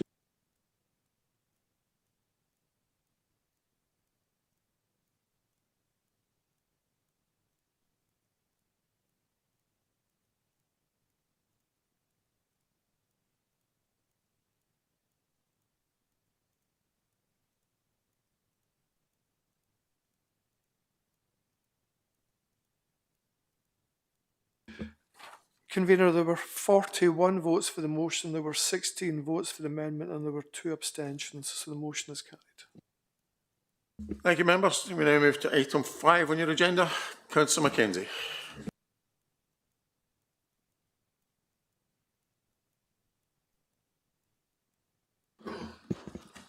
Thank you, Convener. I wish to propose the recommendations, and in doing so, thank Alison and her team, and indeed all participants in the first stage of this consultation process. Highland community councils do sterling work across many, many areas of Highland, and they need and deserve to be supported by us in the council. This report reflects that. There's been extensive communication on this proposal, and the report before you comes having been refined in the light of those consultations. So, as I say, I propose recommendations and look for a seconder. Convener, Councillor Morrison here. I would like to second that, please. Thank you. Councillor Green. Thank you, Convener. I'd like to bring an amendment, and it involves East Nairnshire Community Council. Now, there's been no community council operating in East Nairnshire for many years, and the amendment proposes that we extend the boundaries of Aldairn in the east and Codder and West Nairnshire in the west to cover the area that was occupied by East Nairnshire. Just for clarification, East Nairnshire was an area between Nairn and Carbridge, based around Glenfernis. So, as I look to move the amendment, I'll make 2 brief points. The first one, I'd like to thank Councillor Oldham. He's done a lot of the liaison with Codder and Aldairn to ensure that this amendment is competent. So thank you, Paul. The second thing, which I think is very, very important, as East Nairnshire disappears into the mists of time, I would just like to say that they were a very, very productive community council. They were small, but they were very effective. We got bridge repairs, we got new signage, we got bus shelters. They were a delight to work with. And I would just point out that one of the reasons I think that they were so effective is that the culture at East Nairnshire was friendly, it was collegiate, it was respectful. Officer attendance was never ever an issue. Officers were delighted to attend, and that was maybe a function of the quality of the home baking that was on offer, but it was a very, very effective community council, and I'm sad to see it go. However, the culture at Codder and Aldairn is very, very similar, and I would just say others could learn. So, as we move, the amendment is amend 2.1.2 to add an additional bullet point. The proposals for East Nairnshire Community Council as set out in 7.3 and Appendix 2 to proceed to Phase 2 consultation, and I would look for a seconder. You have a seconder? John. Thank you. I'm assuming this is the right point. I just want to make some comments about this. I'd like to thank the team for responding so well to the consultation results and dropping certain things and keeping some things in following the results of the consultation. I'm just wondering how we're talking about boundary changes and the merging of community councils. It says that all communities should be in agreement, and I'm not quite sure how it's envisaged that that might actually work. Are you going to have a ballot in the two old community council areas? I'm also interested to see that you're talking to the Scottish Government. We're talking to the Scottish Government about progressing something about the Councillors' Code. But another aspect of this is that sometimes community councillors are quite vulnerable to the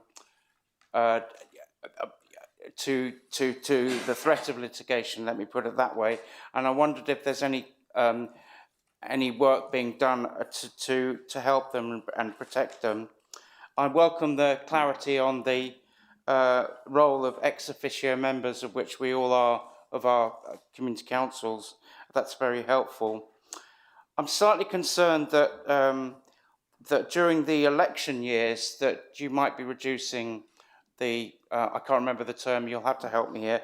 The sort of 6 monthly election community councils in abeyance to only yearly. That effectively means that 3 years are only going to have one opportunity to get community councils back up and running again. And I should say that the current money is not enough at the moment out, and I think that yes, I'm interested to know why the 2022 census figures are not being used. There was some excellent work done on the 2021 census, where the population and all the data from the 2011 census was broken down by community council area. And training. Many community councils have a lot of applications, particularly in the planning sphere, and are really struggling and need a lot of help trying to get the views of their community as a statutory consultee heard by everyone. Thank you. Councillor Jarvie. Thank you. Happy to second Councillor Green, the Codder, and thank you to Willie McKinnon for the additional clarity and information that wasn't in the report, but that was in the feedback, and just the clarity around Codder and Alderm communities councils that are very willing and obliging to take on this additional area, split between them using a natural boundary which is clear to everyone by using that main road. It's the easiest way to do it, and it gives a voice for the people further out in the rurals in two excellent run community councils that are great to run for. And I hope that Council fully engages with the phase 2 of this consultation, which isn't over yet, and I look forward to the final report in September with the details laid out in that. Thank you very much. Councillor Johnson. Thank you. I've got a couple of quick questions.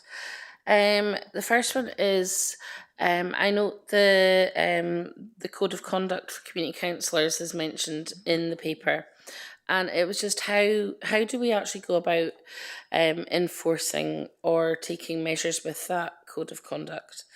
The other question I had was about the sustainability of our community councils, just because they are volunteer led, and I know that there's a lot of volunteer burnout in our communities at the moment, and also looking at the limitations on their finances. I know that unless a community council has alternative sources of funding like wind farm money, many of our community councils are very threadbare when it comes to their coffers, and they do sterling work, and I would like to just thank all our community councillors in Highland for the work that they do in our communities, because they would be very much well off without them.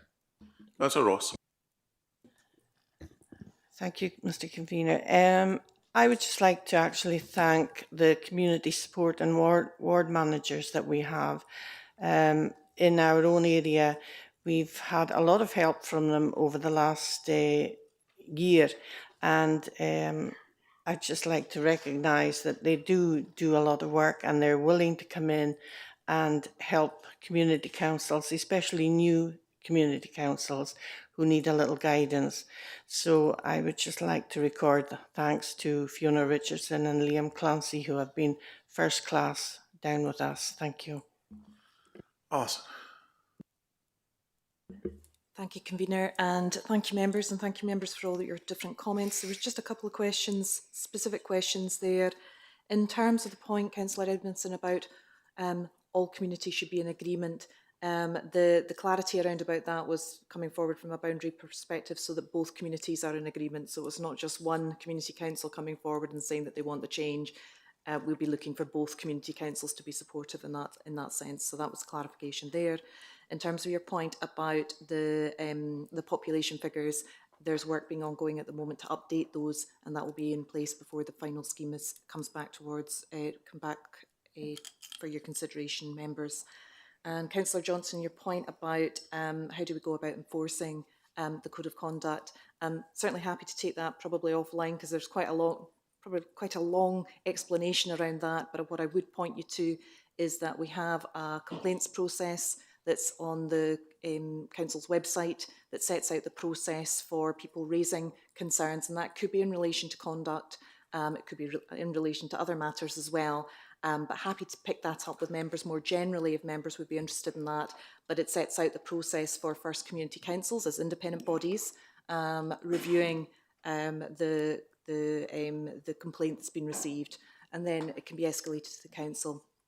As you know, they're independent, so we work with them wherever possible and mediate wherever possible to try and resolve issues and create that positive environment that Councillor Green spoke about earlier. Thank you. Councillor Loudon. Thank you, Convener. I'm rising only for one reason, and that's to thank Helen Ross, who was our ward manager and then senior ward manager for many years in Tane and Easter Ross. And I think it would be remiss of me to stay sat down. I'd like to thank her for many years of help and support for members from all parties, all stages of their careers, from new arrivals to experienced councillors, for our work with community councils on resolving many local difficulties over many years. And I wish her a long and a very happy retirement. Councillor Stewart. Thank you, Convener. I'll try and keep this one quite quick. Just a couple of questions. The first one is what consideration was given to changing it so that when a community council goes into abeyance, should there be an interim election of ballot for all of the members, not just the ones that had resigned? Because that's something that I've heard from a number of people. It'd be really sort of helpful to include in the scheme, just to ensure that things can progress in a positive manner. The other thing is with the interim elections, you know, I appreciate that our elections team are very hard working and they've got a lot of stuff on. So with the interim elections being every 6 months, you know, I think we've got to look at how we can maybe eke that out a wee bit longer, you know, maybe have it annually at the sort of the quickest, just to make sure that it's not consuming too much of our officers' time. And the other question, Alison, is I'd quite like to know what consideration has been given to having co-opted members only as co-opted members until any interim election has taken place, where that could be ratified by public poll. I would also welcome the opportunity to take up issues with the Code of Conduct offline. Thank you. Maybe we should introduce your first point, Rory, for the council. So every time there's a by-election, everybody gets re-elected. So, Alison. Thank you. Thanks for the questions. In terms of the ballot for all positions, I'm sure you're all well aware, we have community councils going into abeyance all the time, falling just below. Maybe one member has has left the area or they've resigned for personal reasons. If we were to, we did consider that, that was discussed as whether that was an option going forwards, and I believe that that was part of the pre-engagement with community councils. It would increase the number of interim elections significantly, and so from a practical perspective, probably not appropriate, and equally probably not helpful to community councils overall. And your other question in terms of co-opted members are only in place until the next interim election, and then they need to stand for any of the vacant positions. Thank you. Members, with the additional motion from amendment from Councillor Green, can we agree? Okay, thank you. Members, with your permission, I think I'd like to take the private item after the first thing after lunch, so that the public don't have to leave and come back again, and we'll try and fit in as many to fill between now and 1 o'clock as is possible. Okay. So the first item is the decision of the Standards Commission. Members, can you note that decision, please? Great. Appointment of office bearers. I'd like to nominate Councillor Morvan Reid as the Vice Chair of Corporate Resources Committee, and I've got a seconder from Councillor Loudon. I'll look for nominations for the Chair of the Gaelic Committee, Councillor Bremner. I'd like to nominate Councillor Drew Miller, thank you. Councillor Campbell. Okay. Any other nominations? Agreed.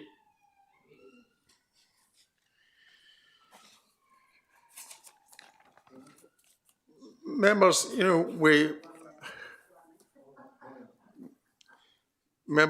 at the last meeting of the council, after the last meeting of the council, we heard of that Councillor Maxine Smith was leaving us after very many years. Many of you won't know of Maxine Smith in years gone by, and only probably on the couple of years that's gone forward now.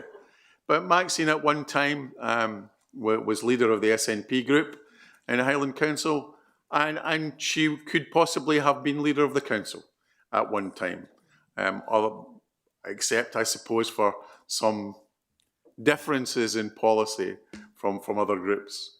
But I suppose the thing that she'll remain famous for is the Bouchard bust, because there can be very few people who've provided so much money for their own community as Maxine did in finding that bust propping up a door. So Maxine, I know you're not going to retire, but on behalf of the members of this council, thank you very much.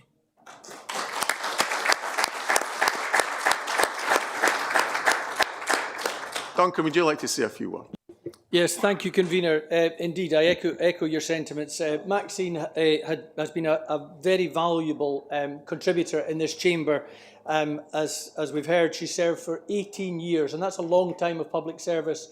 And during that time, there are many milestones that she created for her community, having made road improvements, junction improvements, helping out with schools. And we all know the extent of the duties of a councillor, whether it's parent council meetings, community councils, and she's been absolutely dedicated. She's been a colourful character in our chamber, not just in her dress sense and everything else, but in the way she's gone about her business. And she's been a great contributor here. As we've heard, she at one time was leader of the SNP, and then she saw the light. And she's been actively involved as chair of, her favourite committee was actually the chair of North Planning. She really enjoyed that, and she took it very, very seriously. And she'll be a loss to this chamber, and we thank her greatly for her contributions and wish her very well with whatever she decides to do with her business interests. And and I think her constituents have been fortunate to have somebody dedicated 18 years of their life looking after them and their constituency. Thank you. Just with that, you'll note the timetable for the by-election. So, item number 11 is the membership of committees. Appoint one member to the Pensions Board.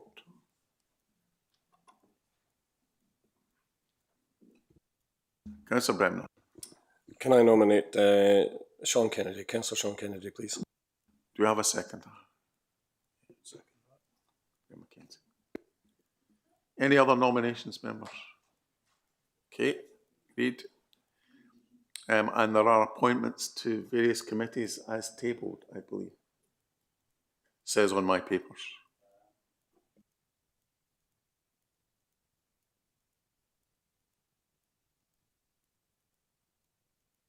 Okay, I think it's just being circulated right now. Can we agree those? All right, okay. Is it coming by email or chat? Chat.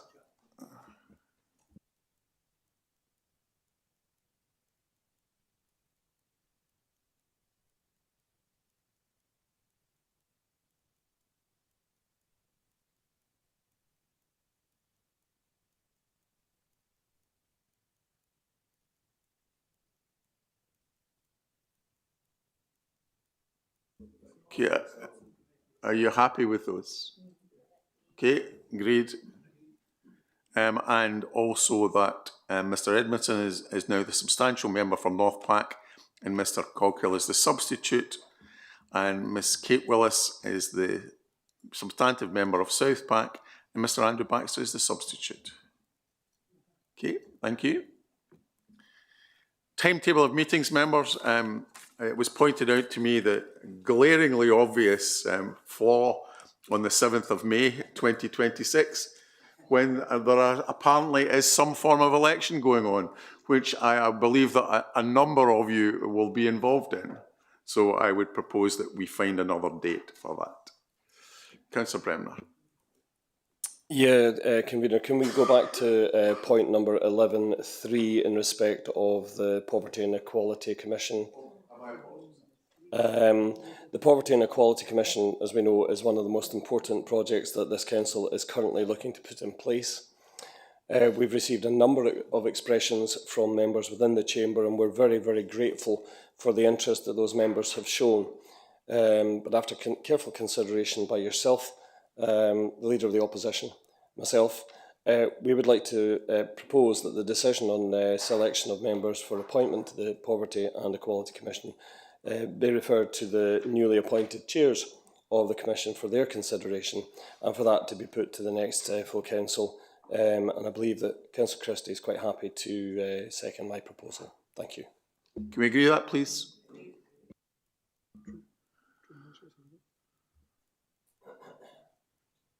Drew? Are we item 12, is it? We're just about to go there, Drew. Oh, I thought you'd started and finished. Okay.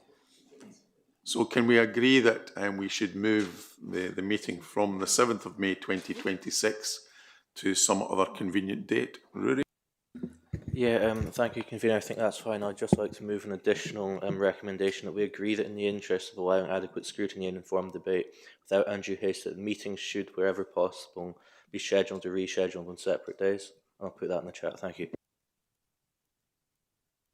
So, Rudy, at the present time, we're during a trial period whereby we're having meetings, several meetings a week, doubled up. So, I think we made that decision not that long ago. So, I don't think your motion is competent. I think we are going to rediscuss this, I believe, in September. I think that's the case. We're also going to discuss a governance review steering group in a couple of weeks' time. And there is also a governance review steering group which is discussing the entire thing, so I don't think that's competent. Councillor Miller. Thank you, Convener. Can I just make a plea that maybe officers have another look at the proposed April and June dates for the PRB?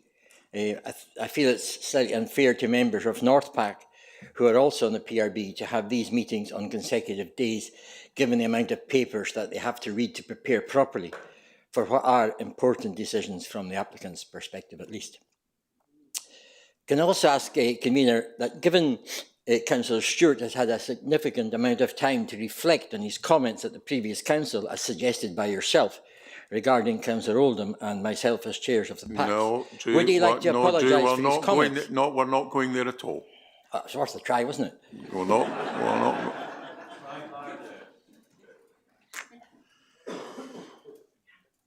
Can we agree those? And on the basis that committee services will have a look, Drew, to see if it's possible.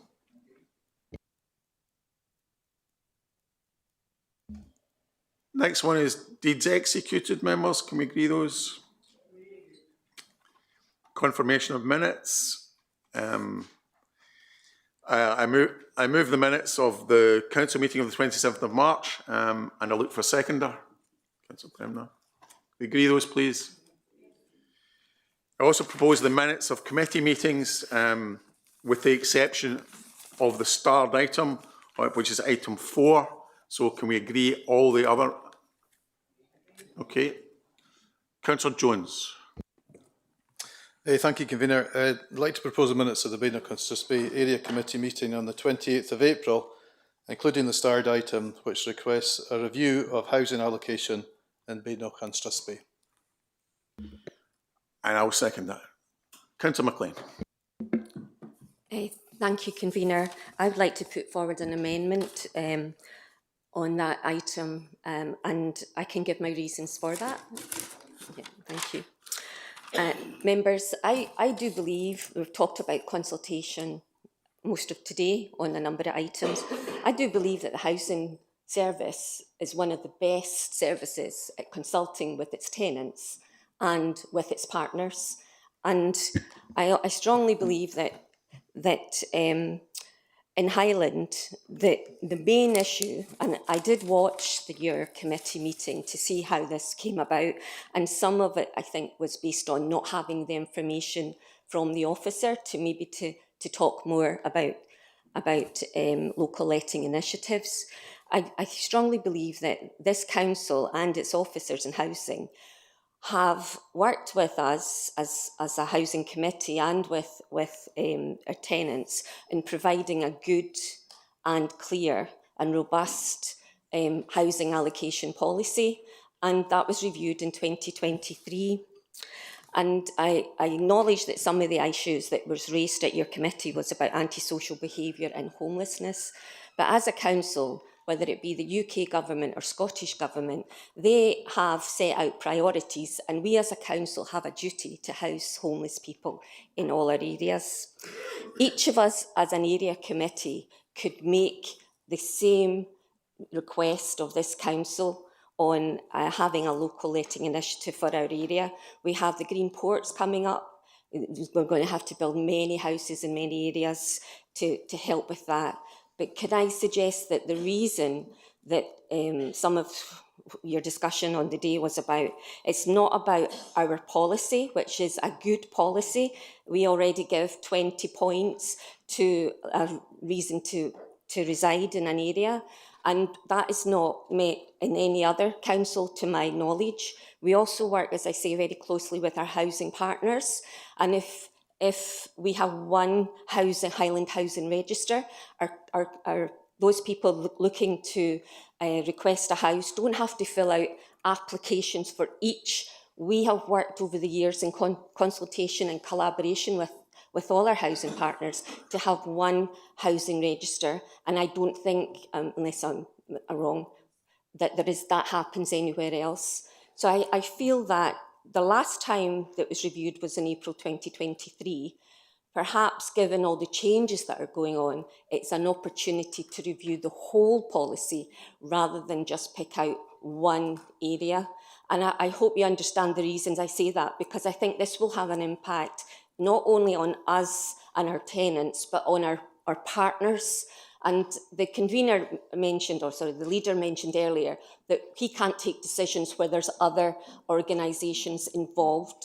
There has to be a discussion about that, whether it be the GNC. I feel this is very similar to that, in that we can't then, as an area committee, take a decision that will impact not only on us as a council and our tenants, but also on the wider partnership.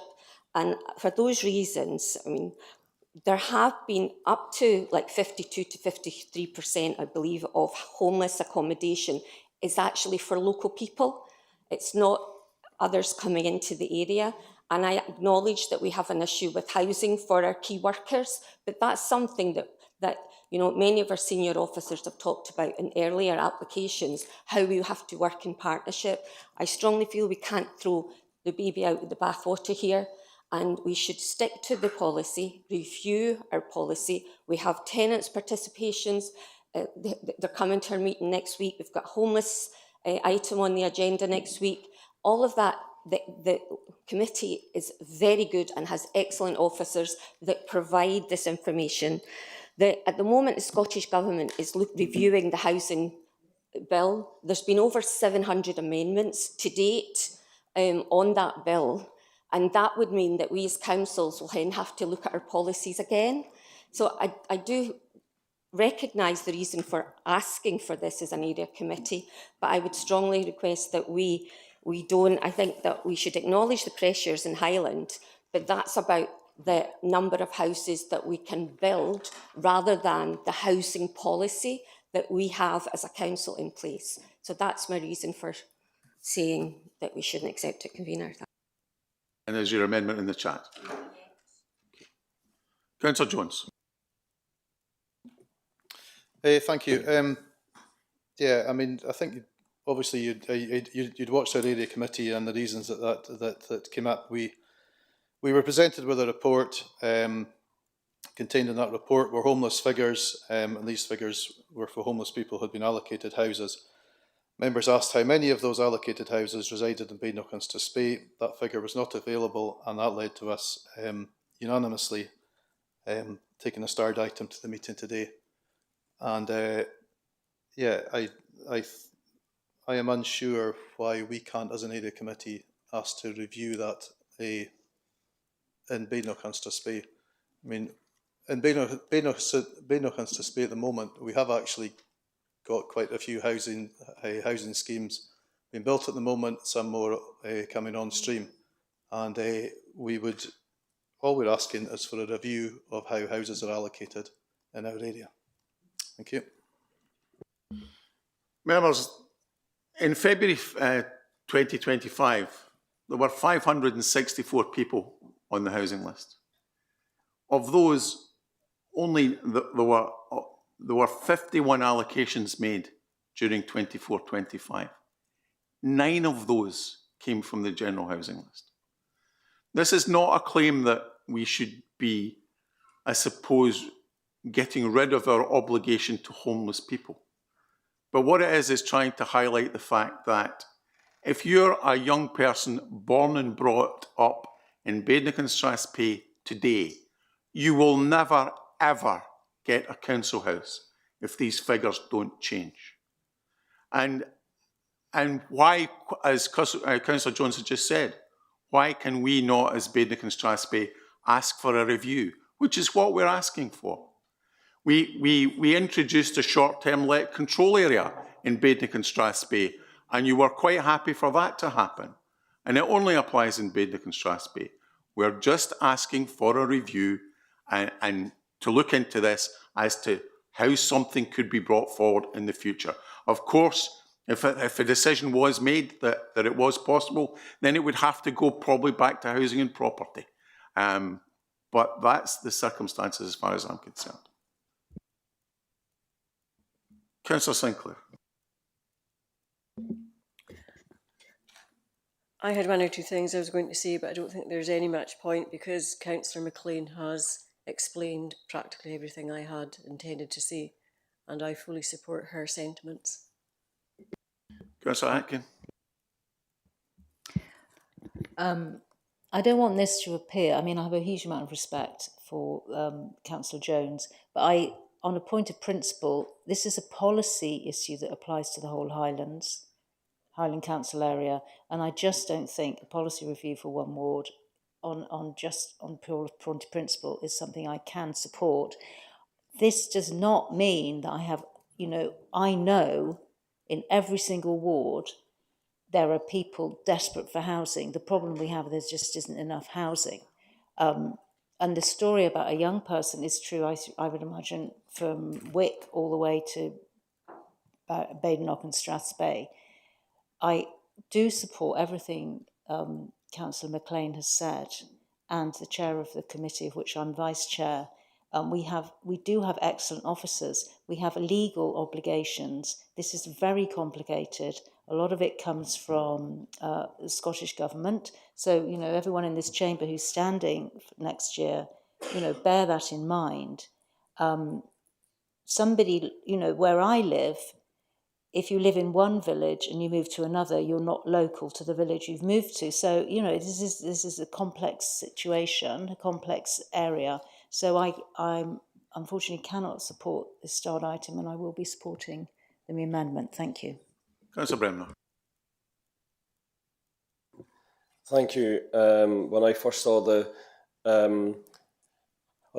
starred item come into council, my immediate consideration was I can totally understand why members in Badenoch and Strathspey would want to bring that to council because of their own area and the challenges that they find in their own area and the representation that they would want to bring to the attention of council in terms of the report that they received. I also then reflected on my own area. I take a great interest in Caithness and its housing, as do some of our other members, well aware of that. And all aspects of housing, I completely agree with Councillor Atkins when she says that it's a complicated position. And in each of our areas, we will all consider it in different or similar veins to our member colleagues in Badenoch and Strathspey. And I don't think that we are a million miles away. I think we're actually talking about the one and same thing, because what I had said was I felt that that will then bring it to housing and property, where other areas would then want to have input on it, and rightly so. So rather than go from one area to the next Caithness area committee, to the Sutherland committee, where similar proposals could be brought, I didn't know that you were going to be bringing that amendment, Councillor McLean. I think it's a sensible approach. It encaptures everything, including Badenoch and Strathspey, and will also allow us to look at that for other areas as well. But it might be, we're coming up to our housing conference, and I think that because the RSLs and the other providers and the others who bring different, let's say, variances to the table that the convener actually was talking about, referring to, I think that I would be very much looking to support your amendment. I think it also includes the reflections of the Badenoch and Strathspey members. Thanks. Councillor Christie. Councillor McPherson. Thank you, convener. Yes, I was actually the councillor who asked for a housing summit, but my intended housing summit would have taken place here in the chamber with all of the members cross-party. What actually took place was very much an SNP administration led with invited guests only, and it took place in Aviemore, of which I wasn't invited to. Okay, we talk about housing crisis, and I've mentioned here before about 2 janitors' houses that remained empty at Culloden Academy for a total of just under 20 years. Members, this is about the minute of the Badenoch and Strathspey Area Committee. So if you would refrain from expanding it further than that. Sorry, will do. Okay, we have a major housing crisis here. I agree with the sentiments from Councillor Russell-Jones. As I stand here today, there are 2 houses in that direction, 500 yards, empty. Duncan, Duncan, one last chance. Okay. You keep it to the minute of the Badenoch and Strathspey Area Committee, right. or that's it. Okay. Right. Well, I agree with it, and I think that we should look and gather together for a full housing summit, because at that time I will then reveal how many more houses are available that we are missing. Thank you. Councillor Stewart.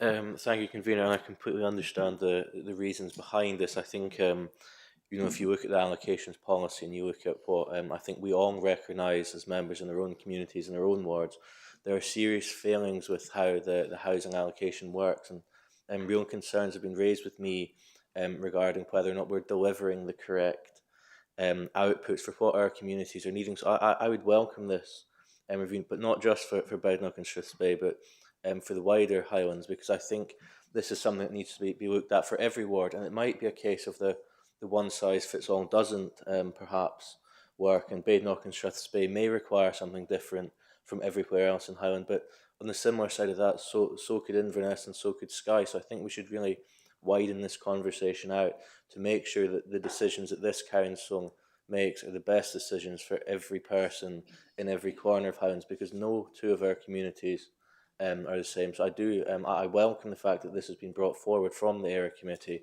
but I think this should be the beginning of a wider conversation about how we allocate homes across all of the Highlands. Thank you. Councillor Jarvie.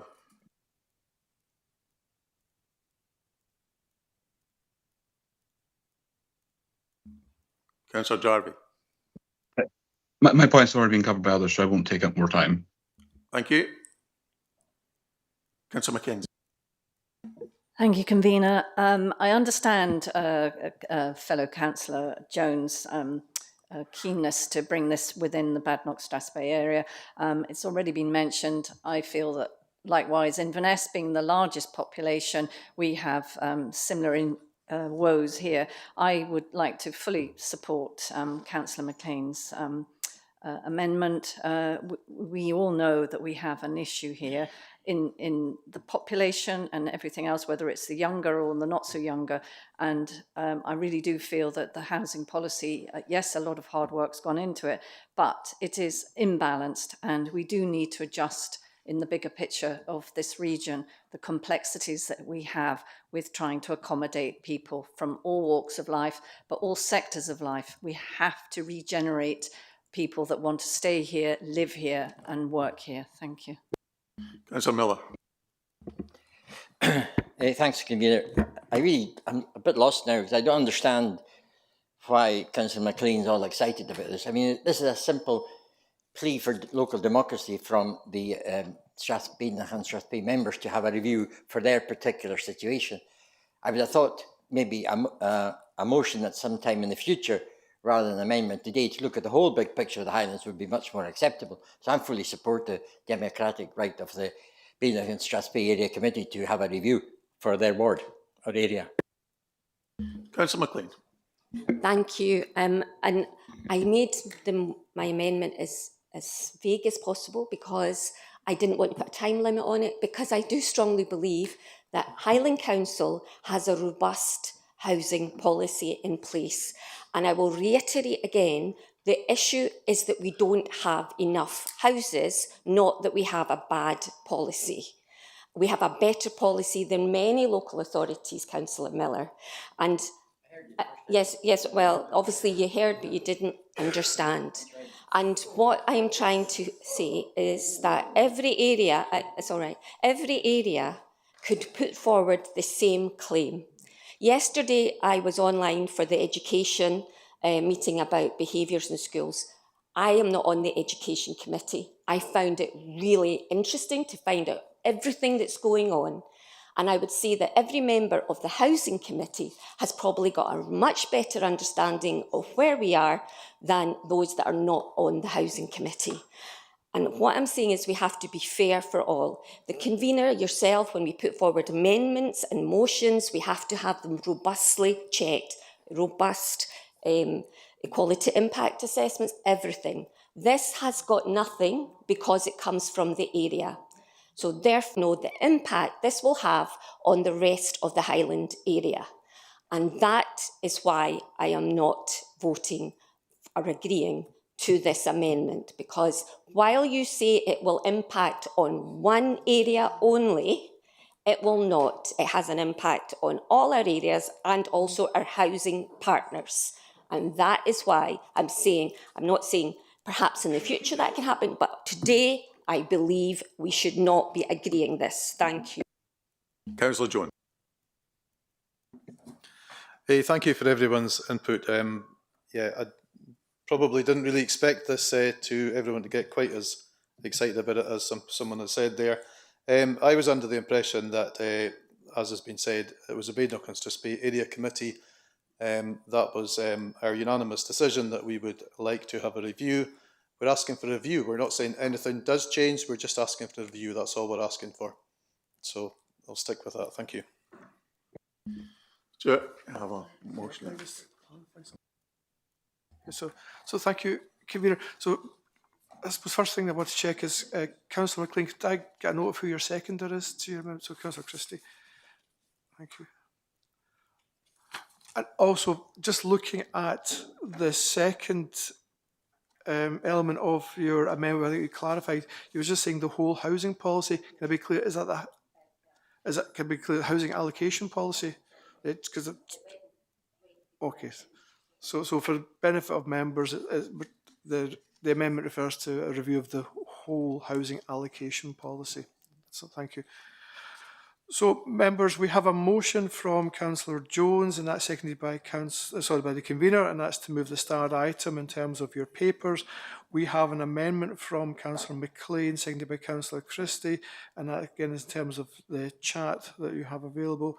So when we come to the vote in the chamber, if you wish to vote for the motion from Councillor Jones, it will be the green button. If you wish to vote for the amendment from Councillor McLean, it will be the red button. If you wish to abstain, it will be the white button. And we'll start the voting in the chamber shortly. Thank you.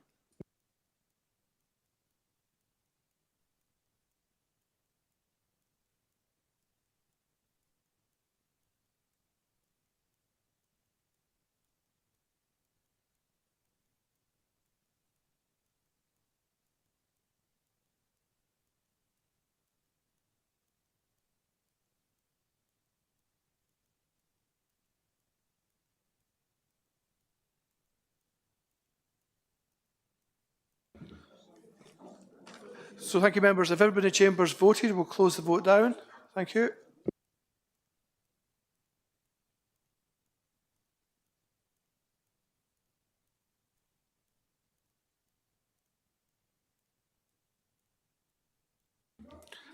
And then if we go around those members online, if you tell me you wish to vote for the motion from Councillor Jones, the amendment from Councillor McLean, or to abstain. And I'll start with Councillor Baldry.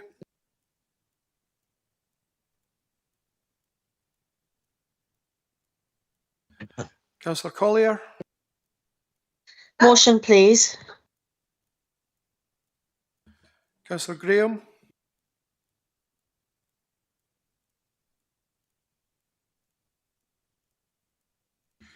Councillor Hutchison. The amendment, please. Councillor Andrew Jarvie. Motion. Councillor Mrs Jarvie. Russell Jones's motion, please. Councillor Mackay. Councillor McLennan. Motion.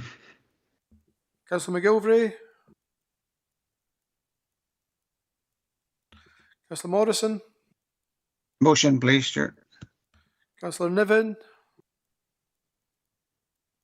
Motion, please. Councillor Rosie. Motion, please. Thank you, members.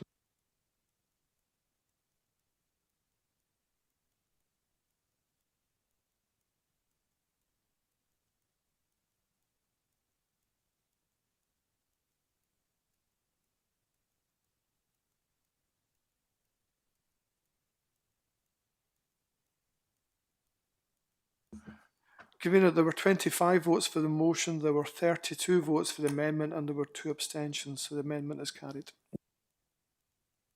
Members, can we have lunch? Can you be back at 1:45, please?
Members, take your seats, please.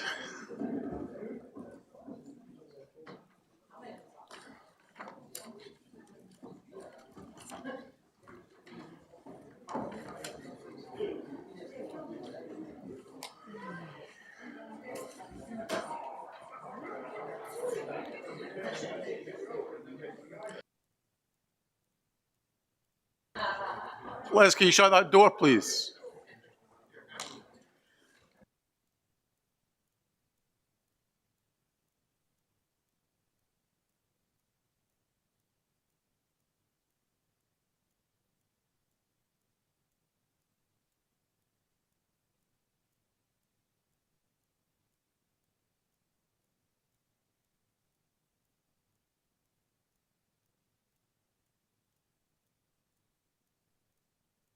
Members, now we'll call the roll. Thank you, convener. So just ask those members in the chamber Aye, to right, confirm, okay. Or their attendance by pressing the green button. Thank you, members.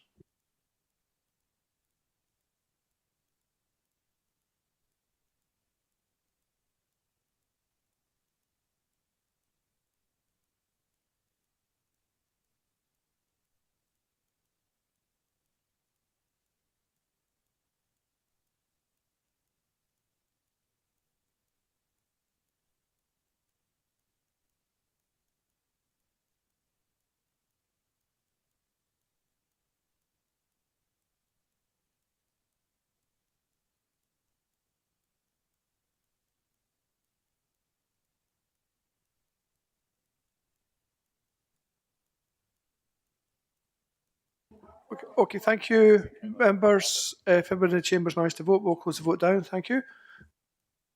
And then I'll go around those members who participated remotely.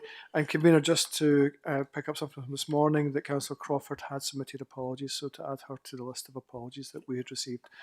And I'll start with Councillor Baldry.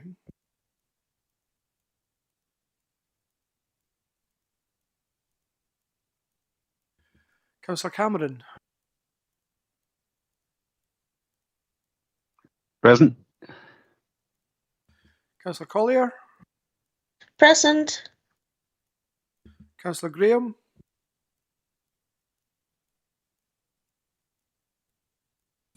Councillor Hutchison. Present, thank you. Councillor Andrew Jarvie. Present, thanks. Councillor Barbara Jarvie. afternoon, present. Councillor Mackay.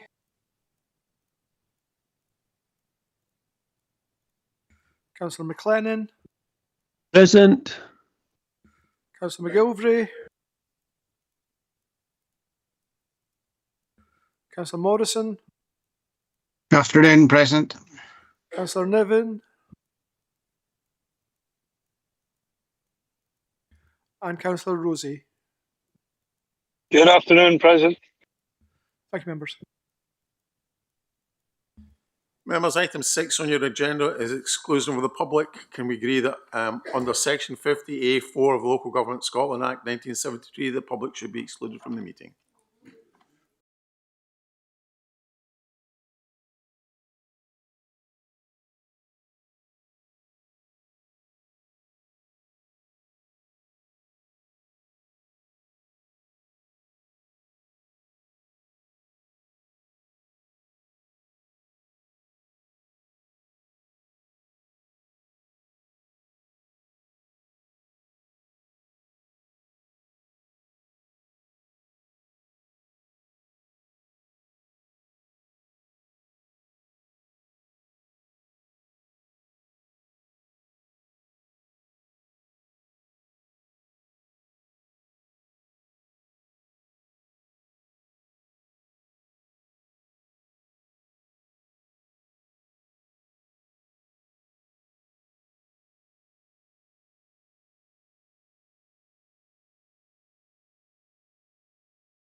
Are we good to go?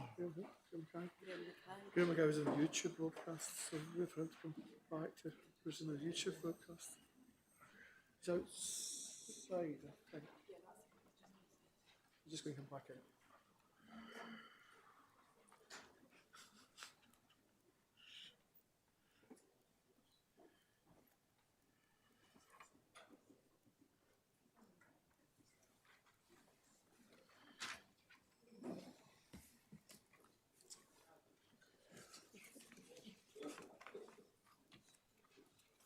Is he going to send us a message? Are we okay to go?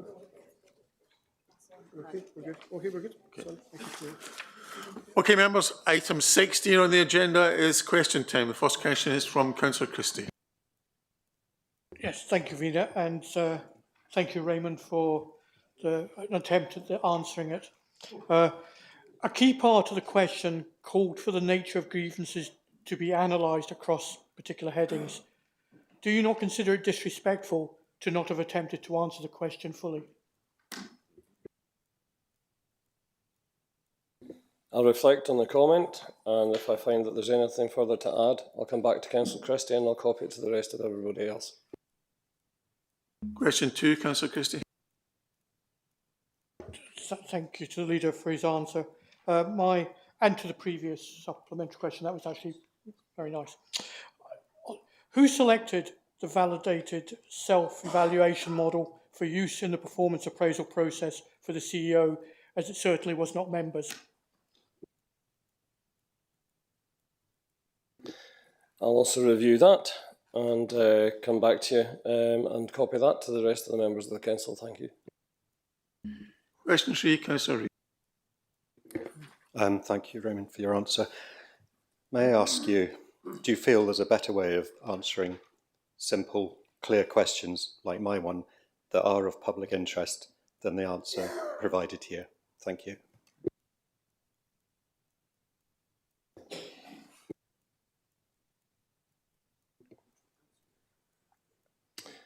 You know, Councillor Rees refers to my original answer and attitude as typically, and I quote, devious, slippery, vague, pathetic.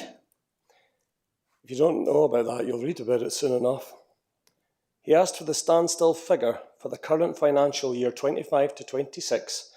There is no figure available, and given the millions that we have spent on roads recently that would or should affect any figure, I'm not going to speculate on what that figure might be. However, between 2017 and 2021, when Councillor Rees was the Deputy Budget Leader of this council and Chair of Corporate Resources for nearly 5 years, in those positions, he oversaw underspends in roads surface dressing, one of the most important tasks to preserve and extend the life of our roads, by £4.5 million, with £1 million of that underspend in Caithness and another £1 million of that underspend in Sutherland. For context, 1 million at that time was nearly the entire base budget capital for Caithness for 2 years.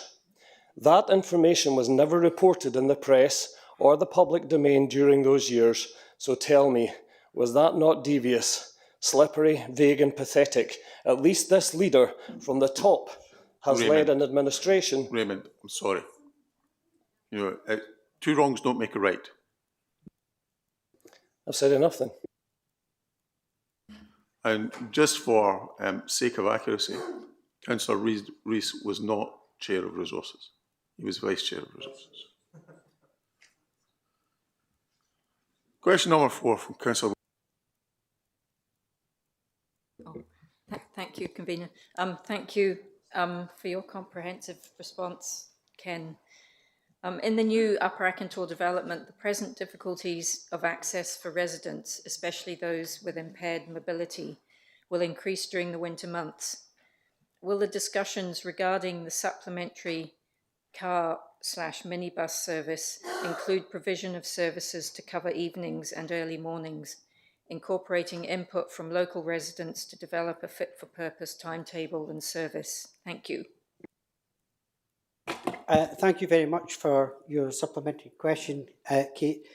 You won't be at all surprised to understand that I don't have that specific bus timetable to hand, but what we will do is we'll get that information and we'll circulate it and answer any further questions you have on this. Thank you. Question 5, I don't think Councillor Baldry is still with us. Okay. Question 6, Councillor Baxter. Thank you, Convener. What response has the Council received to the Convener's letter to the Minister for Public Finance, noting considerable industry concerns about a visitor levy introduced on a percentage rate basis? Thank you very much, Councillor Baxter. That's a question that should be directed at the Convener.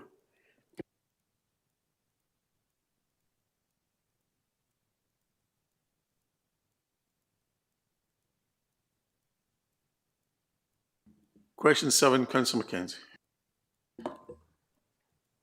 Thank you, Convener. I hope the leader is feeling all right. Thank you. Sorry. Thank you for the response and outlining the actions that are to be taken in my question earlier. Given the complexity and volume of empty homes cases, could the leader tell me whether it is possible to look into the opportunity for the council to look at future plans to increase the capacity or resourcing of the empty homes officer function, and how any forthcoming empty homes strategy will explicitly prioritise key workers' housing needs, particularly in areas experiencing acute recruitment and retention challenges. Thank you. Thanks for your question. I think that you'll find that we actually covered that off this morning when we were saying about the review of housing allocation policy. So I think that would fit in quite nicely with that. Thanks. Question 8, Councillor Mack. Thank you, Convener. And I thank the Chair for your response in terms of my question. I think it's great that glyphosate usage has gone down since 2022 by almost 60%. I noticed there was an uptick in glyphosate last year, but due to weather conditions, I can understand that playing a factor. I do note in my response that the year-on-year reduction, though, is going to be stabilising due to nearly all feasible measures being exhausted. Does this mean that the Council will not be able to phase out glyphosate completely? Thank you. It's a very fair question. Excuse me. Thank you. Graham, you're going to have to face the mic rather than the questioner. It's a very fair question. We are making every effort that we can to remove glyphosate from our usage completely. But it's not an exact science. We do need weed killer. We have not as yet found one that would be effective either practically or cost-wise, and others that we've looked at would perhaps also offer difficulties in terms of usage. So I can give Councillor McIntosh the assurance that we continue to try to reduce the glyphosate as far as possible. He's right in saying that we have almost reached what we consider to be the level where we could stop, but we continue to look for an alternative. Question 9, Councillor McPherson. Thank you, Convener. Can I just make a small point? The responses in print to us and the responses online are becoming to us later and later, and I'm conscious that not all members are cited off the responses. Is that something that we could look to improve going forward in a better way? Because when people are hearing the response, none of us, or very few of us, actually have a copy of the response in front of us. And I say they came out midway through this week. Just a point for administration and clarification, if we could do. Thank you, Convener. I tend to ask questions to inform rather than to trip up. That's been the basis of it. And I thank the leader for this detailed response, similarly to the detailed response I got to my last question of full council, which was the number of LED lights. This one here, if those of you turn to page 7, I've got access to it, shows you the number of second home properties in each area: Caithness, Sutherland, Ross and Cromwell, Skye, Lochaber, Inverness, Beanock and Strathspey and Nairn. 3,453 homes, and that has generated a total total income of 5.8 million. And it's a very short supplementary question. And the question is, what is the money that 5.8 million generated in council tax from second homes to this Highland Council being allocated towards? Is it new house building and the purchase of additional houses for the council to use on their housing lists? Thank you. I think that Duncan, thanks very much for acknowledging the quality of the responses, but I think you'll know that that's not something that I am readily able to actually give you the detailed information on. But I will look at it and we'll find out and we'll send it out to you and copy it to the other members in as much detail as we can give you. Thanks. But was its intended use to go towards housing? No, you've asked your question. With respect to the first part of your statement, not the question, the questions and motions are now distributed as a separate booklet. And that means that you don't have these 10 different versions of council papers going out. So basically on the Monday before council, except on a Monday holiday, etc., normally on the Monday before council, you can look at the questions and motions in a separate booklet. I think it's booklet A it's called. So that's to make it easier. It means that you no longer have to read one part and think, is that the latest bit? Because it's always the latest bit now. Okay, happy with that? Members, we now move to notices of. Both of these motions don't have an amendment, so they are in effect approved already. So, Councillor Gregson, do you wish to say anything about your motion? Thank you, Convener. The motion is designed to facilitate meaningful conversations across the authority, its staff, in schools, pupils and families, and the alarming rise in screen time amongst our children and young people, and our care and responsibility towards them is at the centre of this.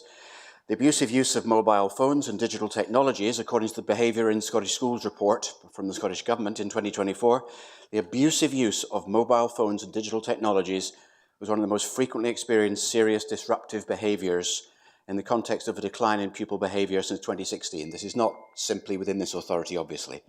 Bernadette Cairns, at the Very Good workshop yesterday, our lead educational psychologist, pointed out that dysregulation and disengagement are very real in our classrooms, and this is catastrophic. The fact is, nearly a quarter of our children spend more than 4 hours a day on an internet-enabled device. But simply banning is not the answer. This needs to be something to which families and the wider community signs up to. We all have to address the power of mobile phones, but the TikTok brain is now a real thing. And it does appear that the highly addictive nature of smartphones is having a lasting effect on children's brains. We're in an age of fragmented attention span. Occasionally, my attention wanders when Councillor Macpherson's speaking. This is very much down to individual schools and school communities addressing the issue. I would hope that consultation is rather stronger than the council did for its removal of principal teachers from primary schools, but there are some terrifying things online, such as Councillor Miller in a summit appearing on April the 1st, which was highly amusing, but there's other stuff online, which is obviously dangerous for our children and young people. I would urge the support of the authority. Thank you. Councillor Willis, your motion? Thank you. Point of order, Convener. Yes, indeed.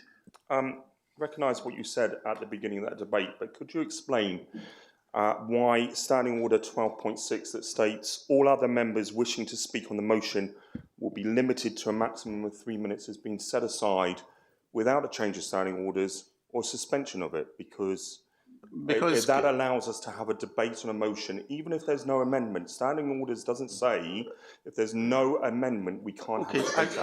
I hear your what you're basically saying, but no one raised their hand. Not a single solitary soul. No, because you told us we weren't allowed to. No, I did not. I said that these motions are approved, and they are approved because there is no amendment. That is standing orders as well. So that's the end. If someone raises their hand during Councillor Willis's motion, then they will be allowed to speak. But you were giving the indication that no debate would be allowed, and that was No, certainly I the did impression not say. members were given Look, before I'm not this debating meeting. this with you, Councillor Baxter. I did not say that, and that's the end of the matter. Councillor Willis. Thank you, convener. I will be brief.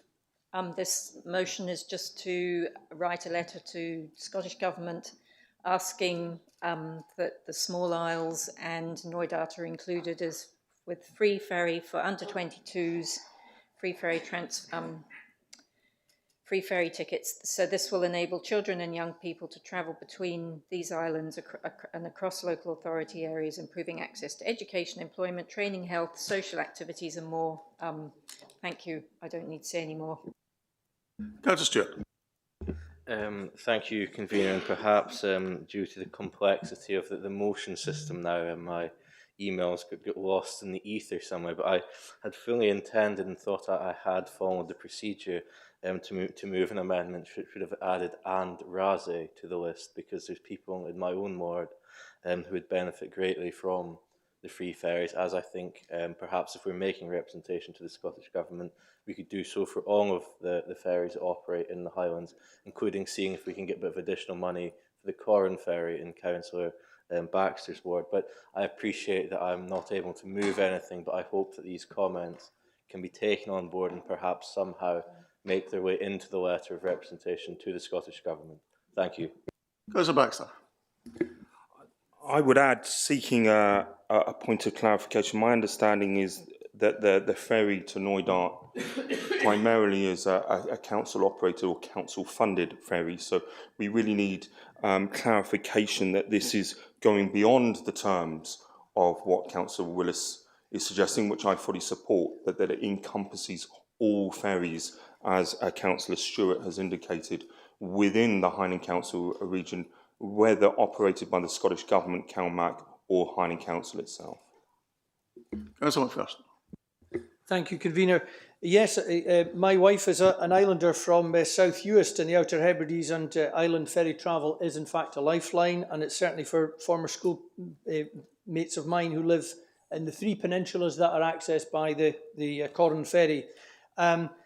This week we heard that the country Qatar had given a gift to the American President Donald Trump of a brand new aeroplane at a cost of £400 million.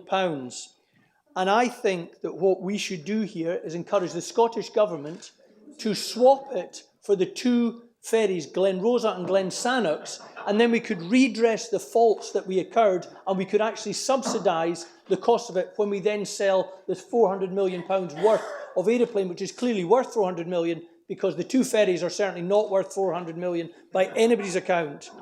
As I've said before, the way to subsidise cost, we only have to look at the best practice in any business. You wouldn't start off, if any of us were starting a new telecoms company, who would go back to the Nokia phone that you had at the turn of the century? What reference does this have to the motion? Technology is important, and the business model we would use is the ferries for Pentland Ferries, where the owners of Pentland Ferries produced a ferry at a cost of £15 million, and then that ferry is costing them zero now, because the Scottish Government, through our taxpayers, have actually paid for £1 million a month in rent and in the running costs of it, and continue to do so until the first of these ferries was ready. So I'm very much in support of subsidising the cost of ferries to all these lifeline services throughout the whole Highlands and Islands. Thank you. No one else has indicated to speak, so that is the end of today's meeting. Thank you all very much. Have a safe journey home.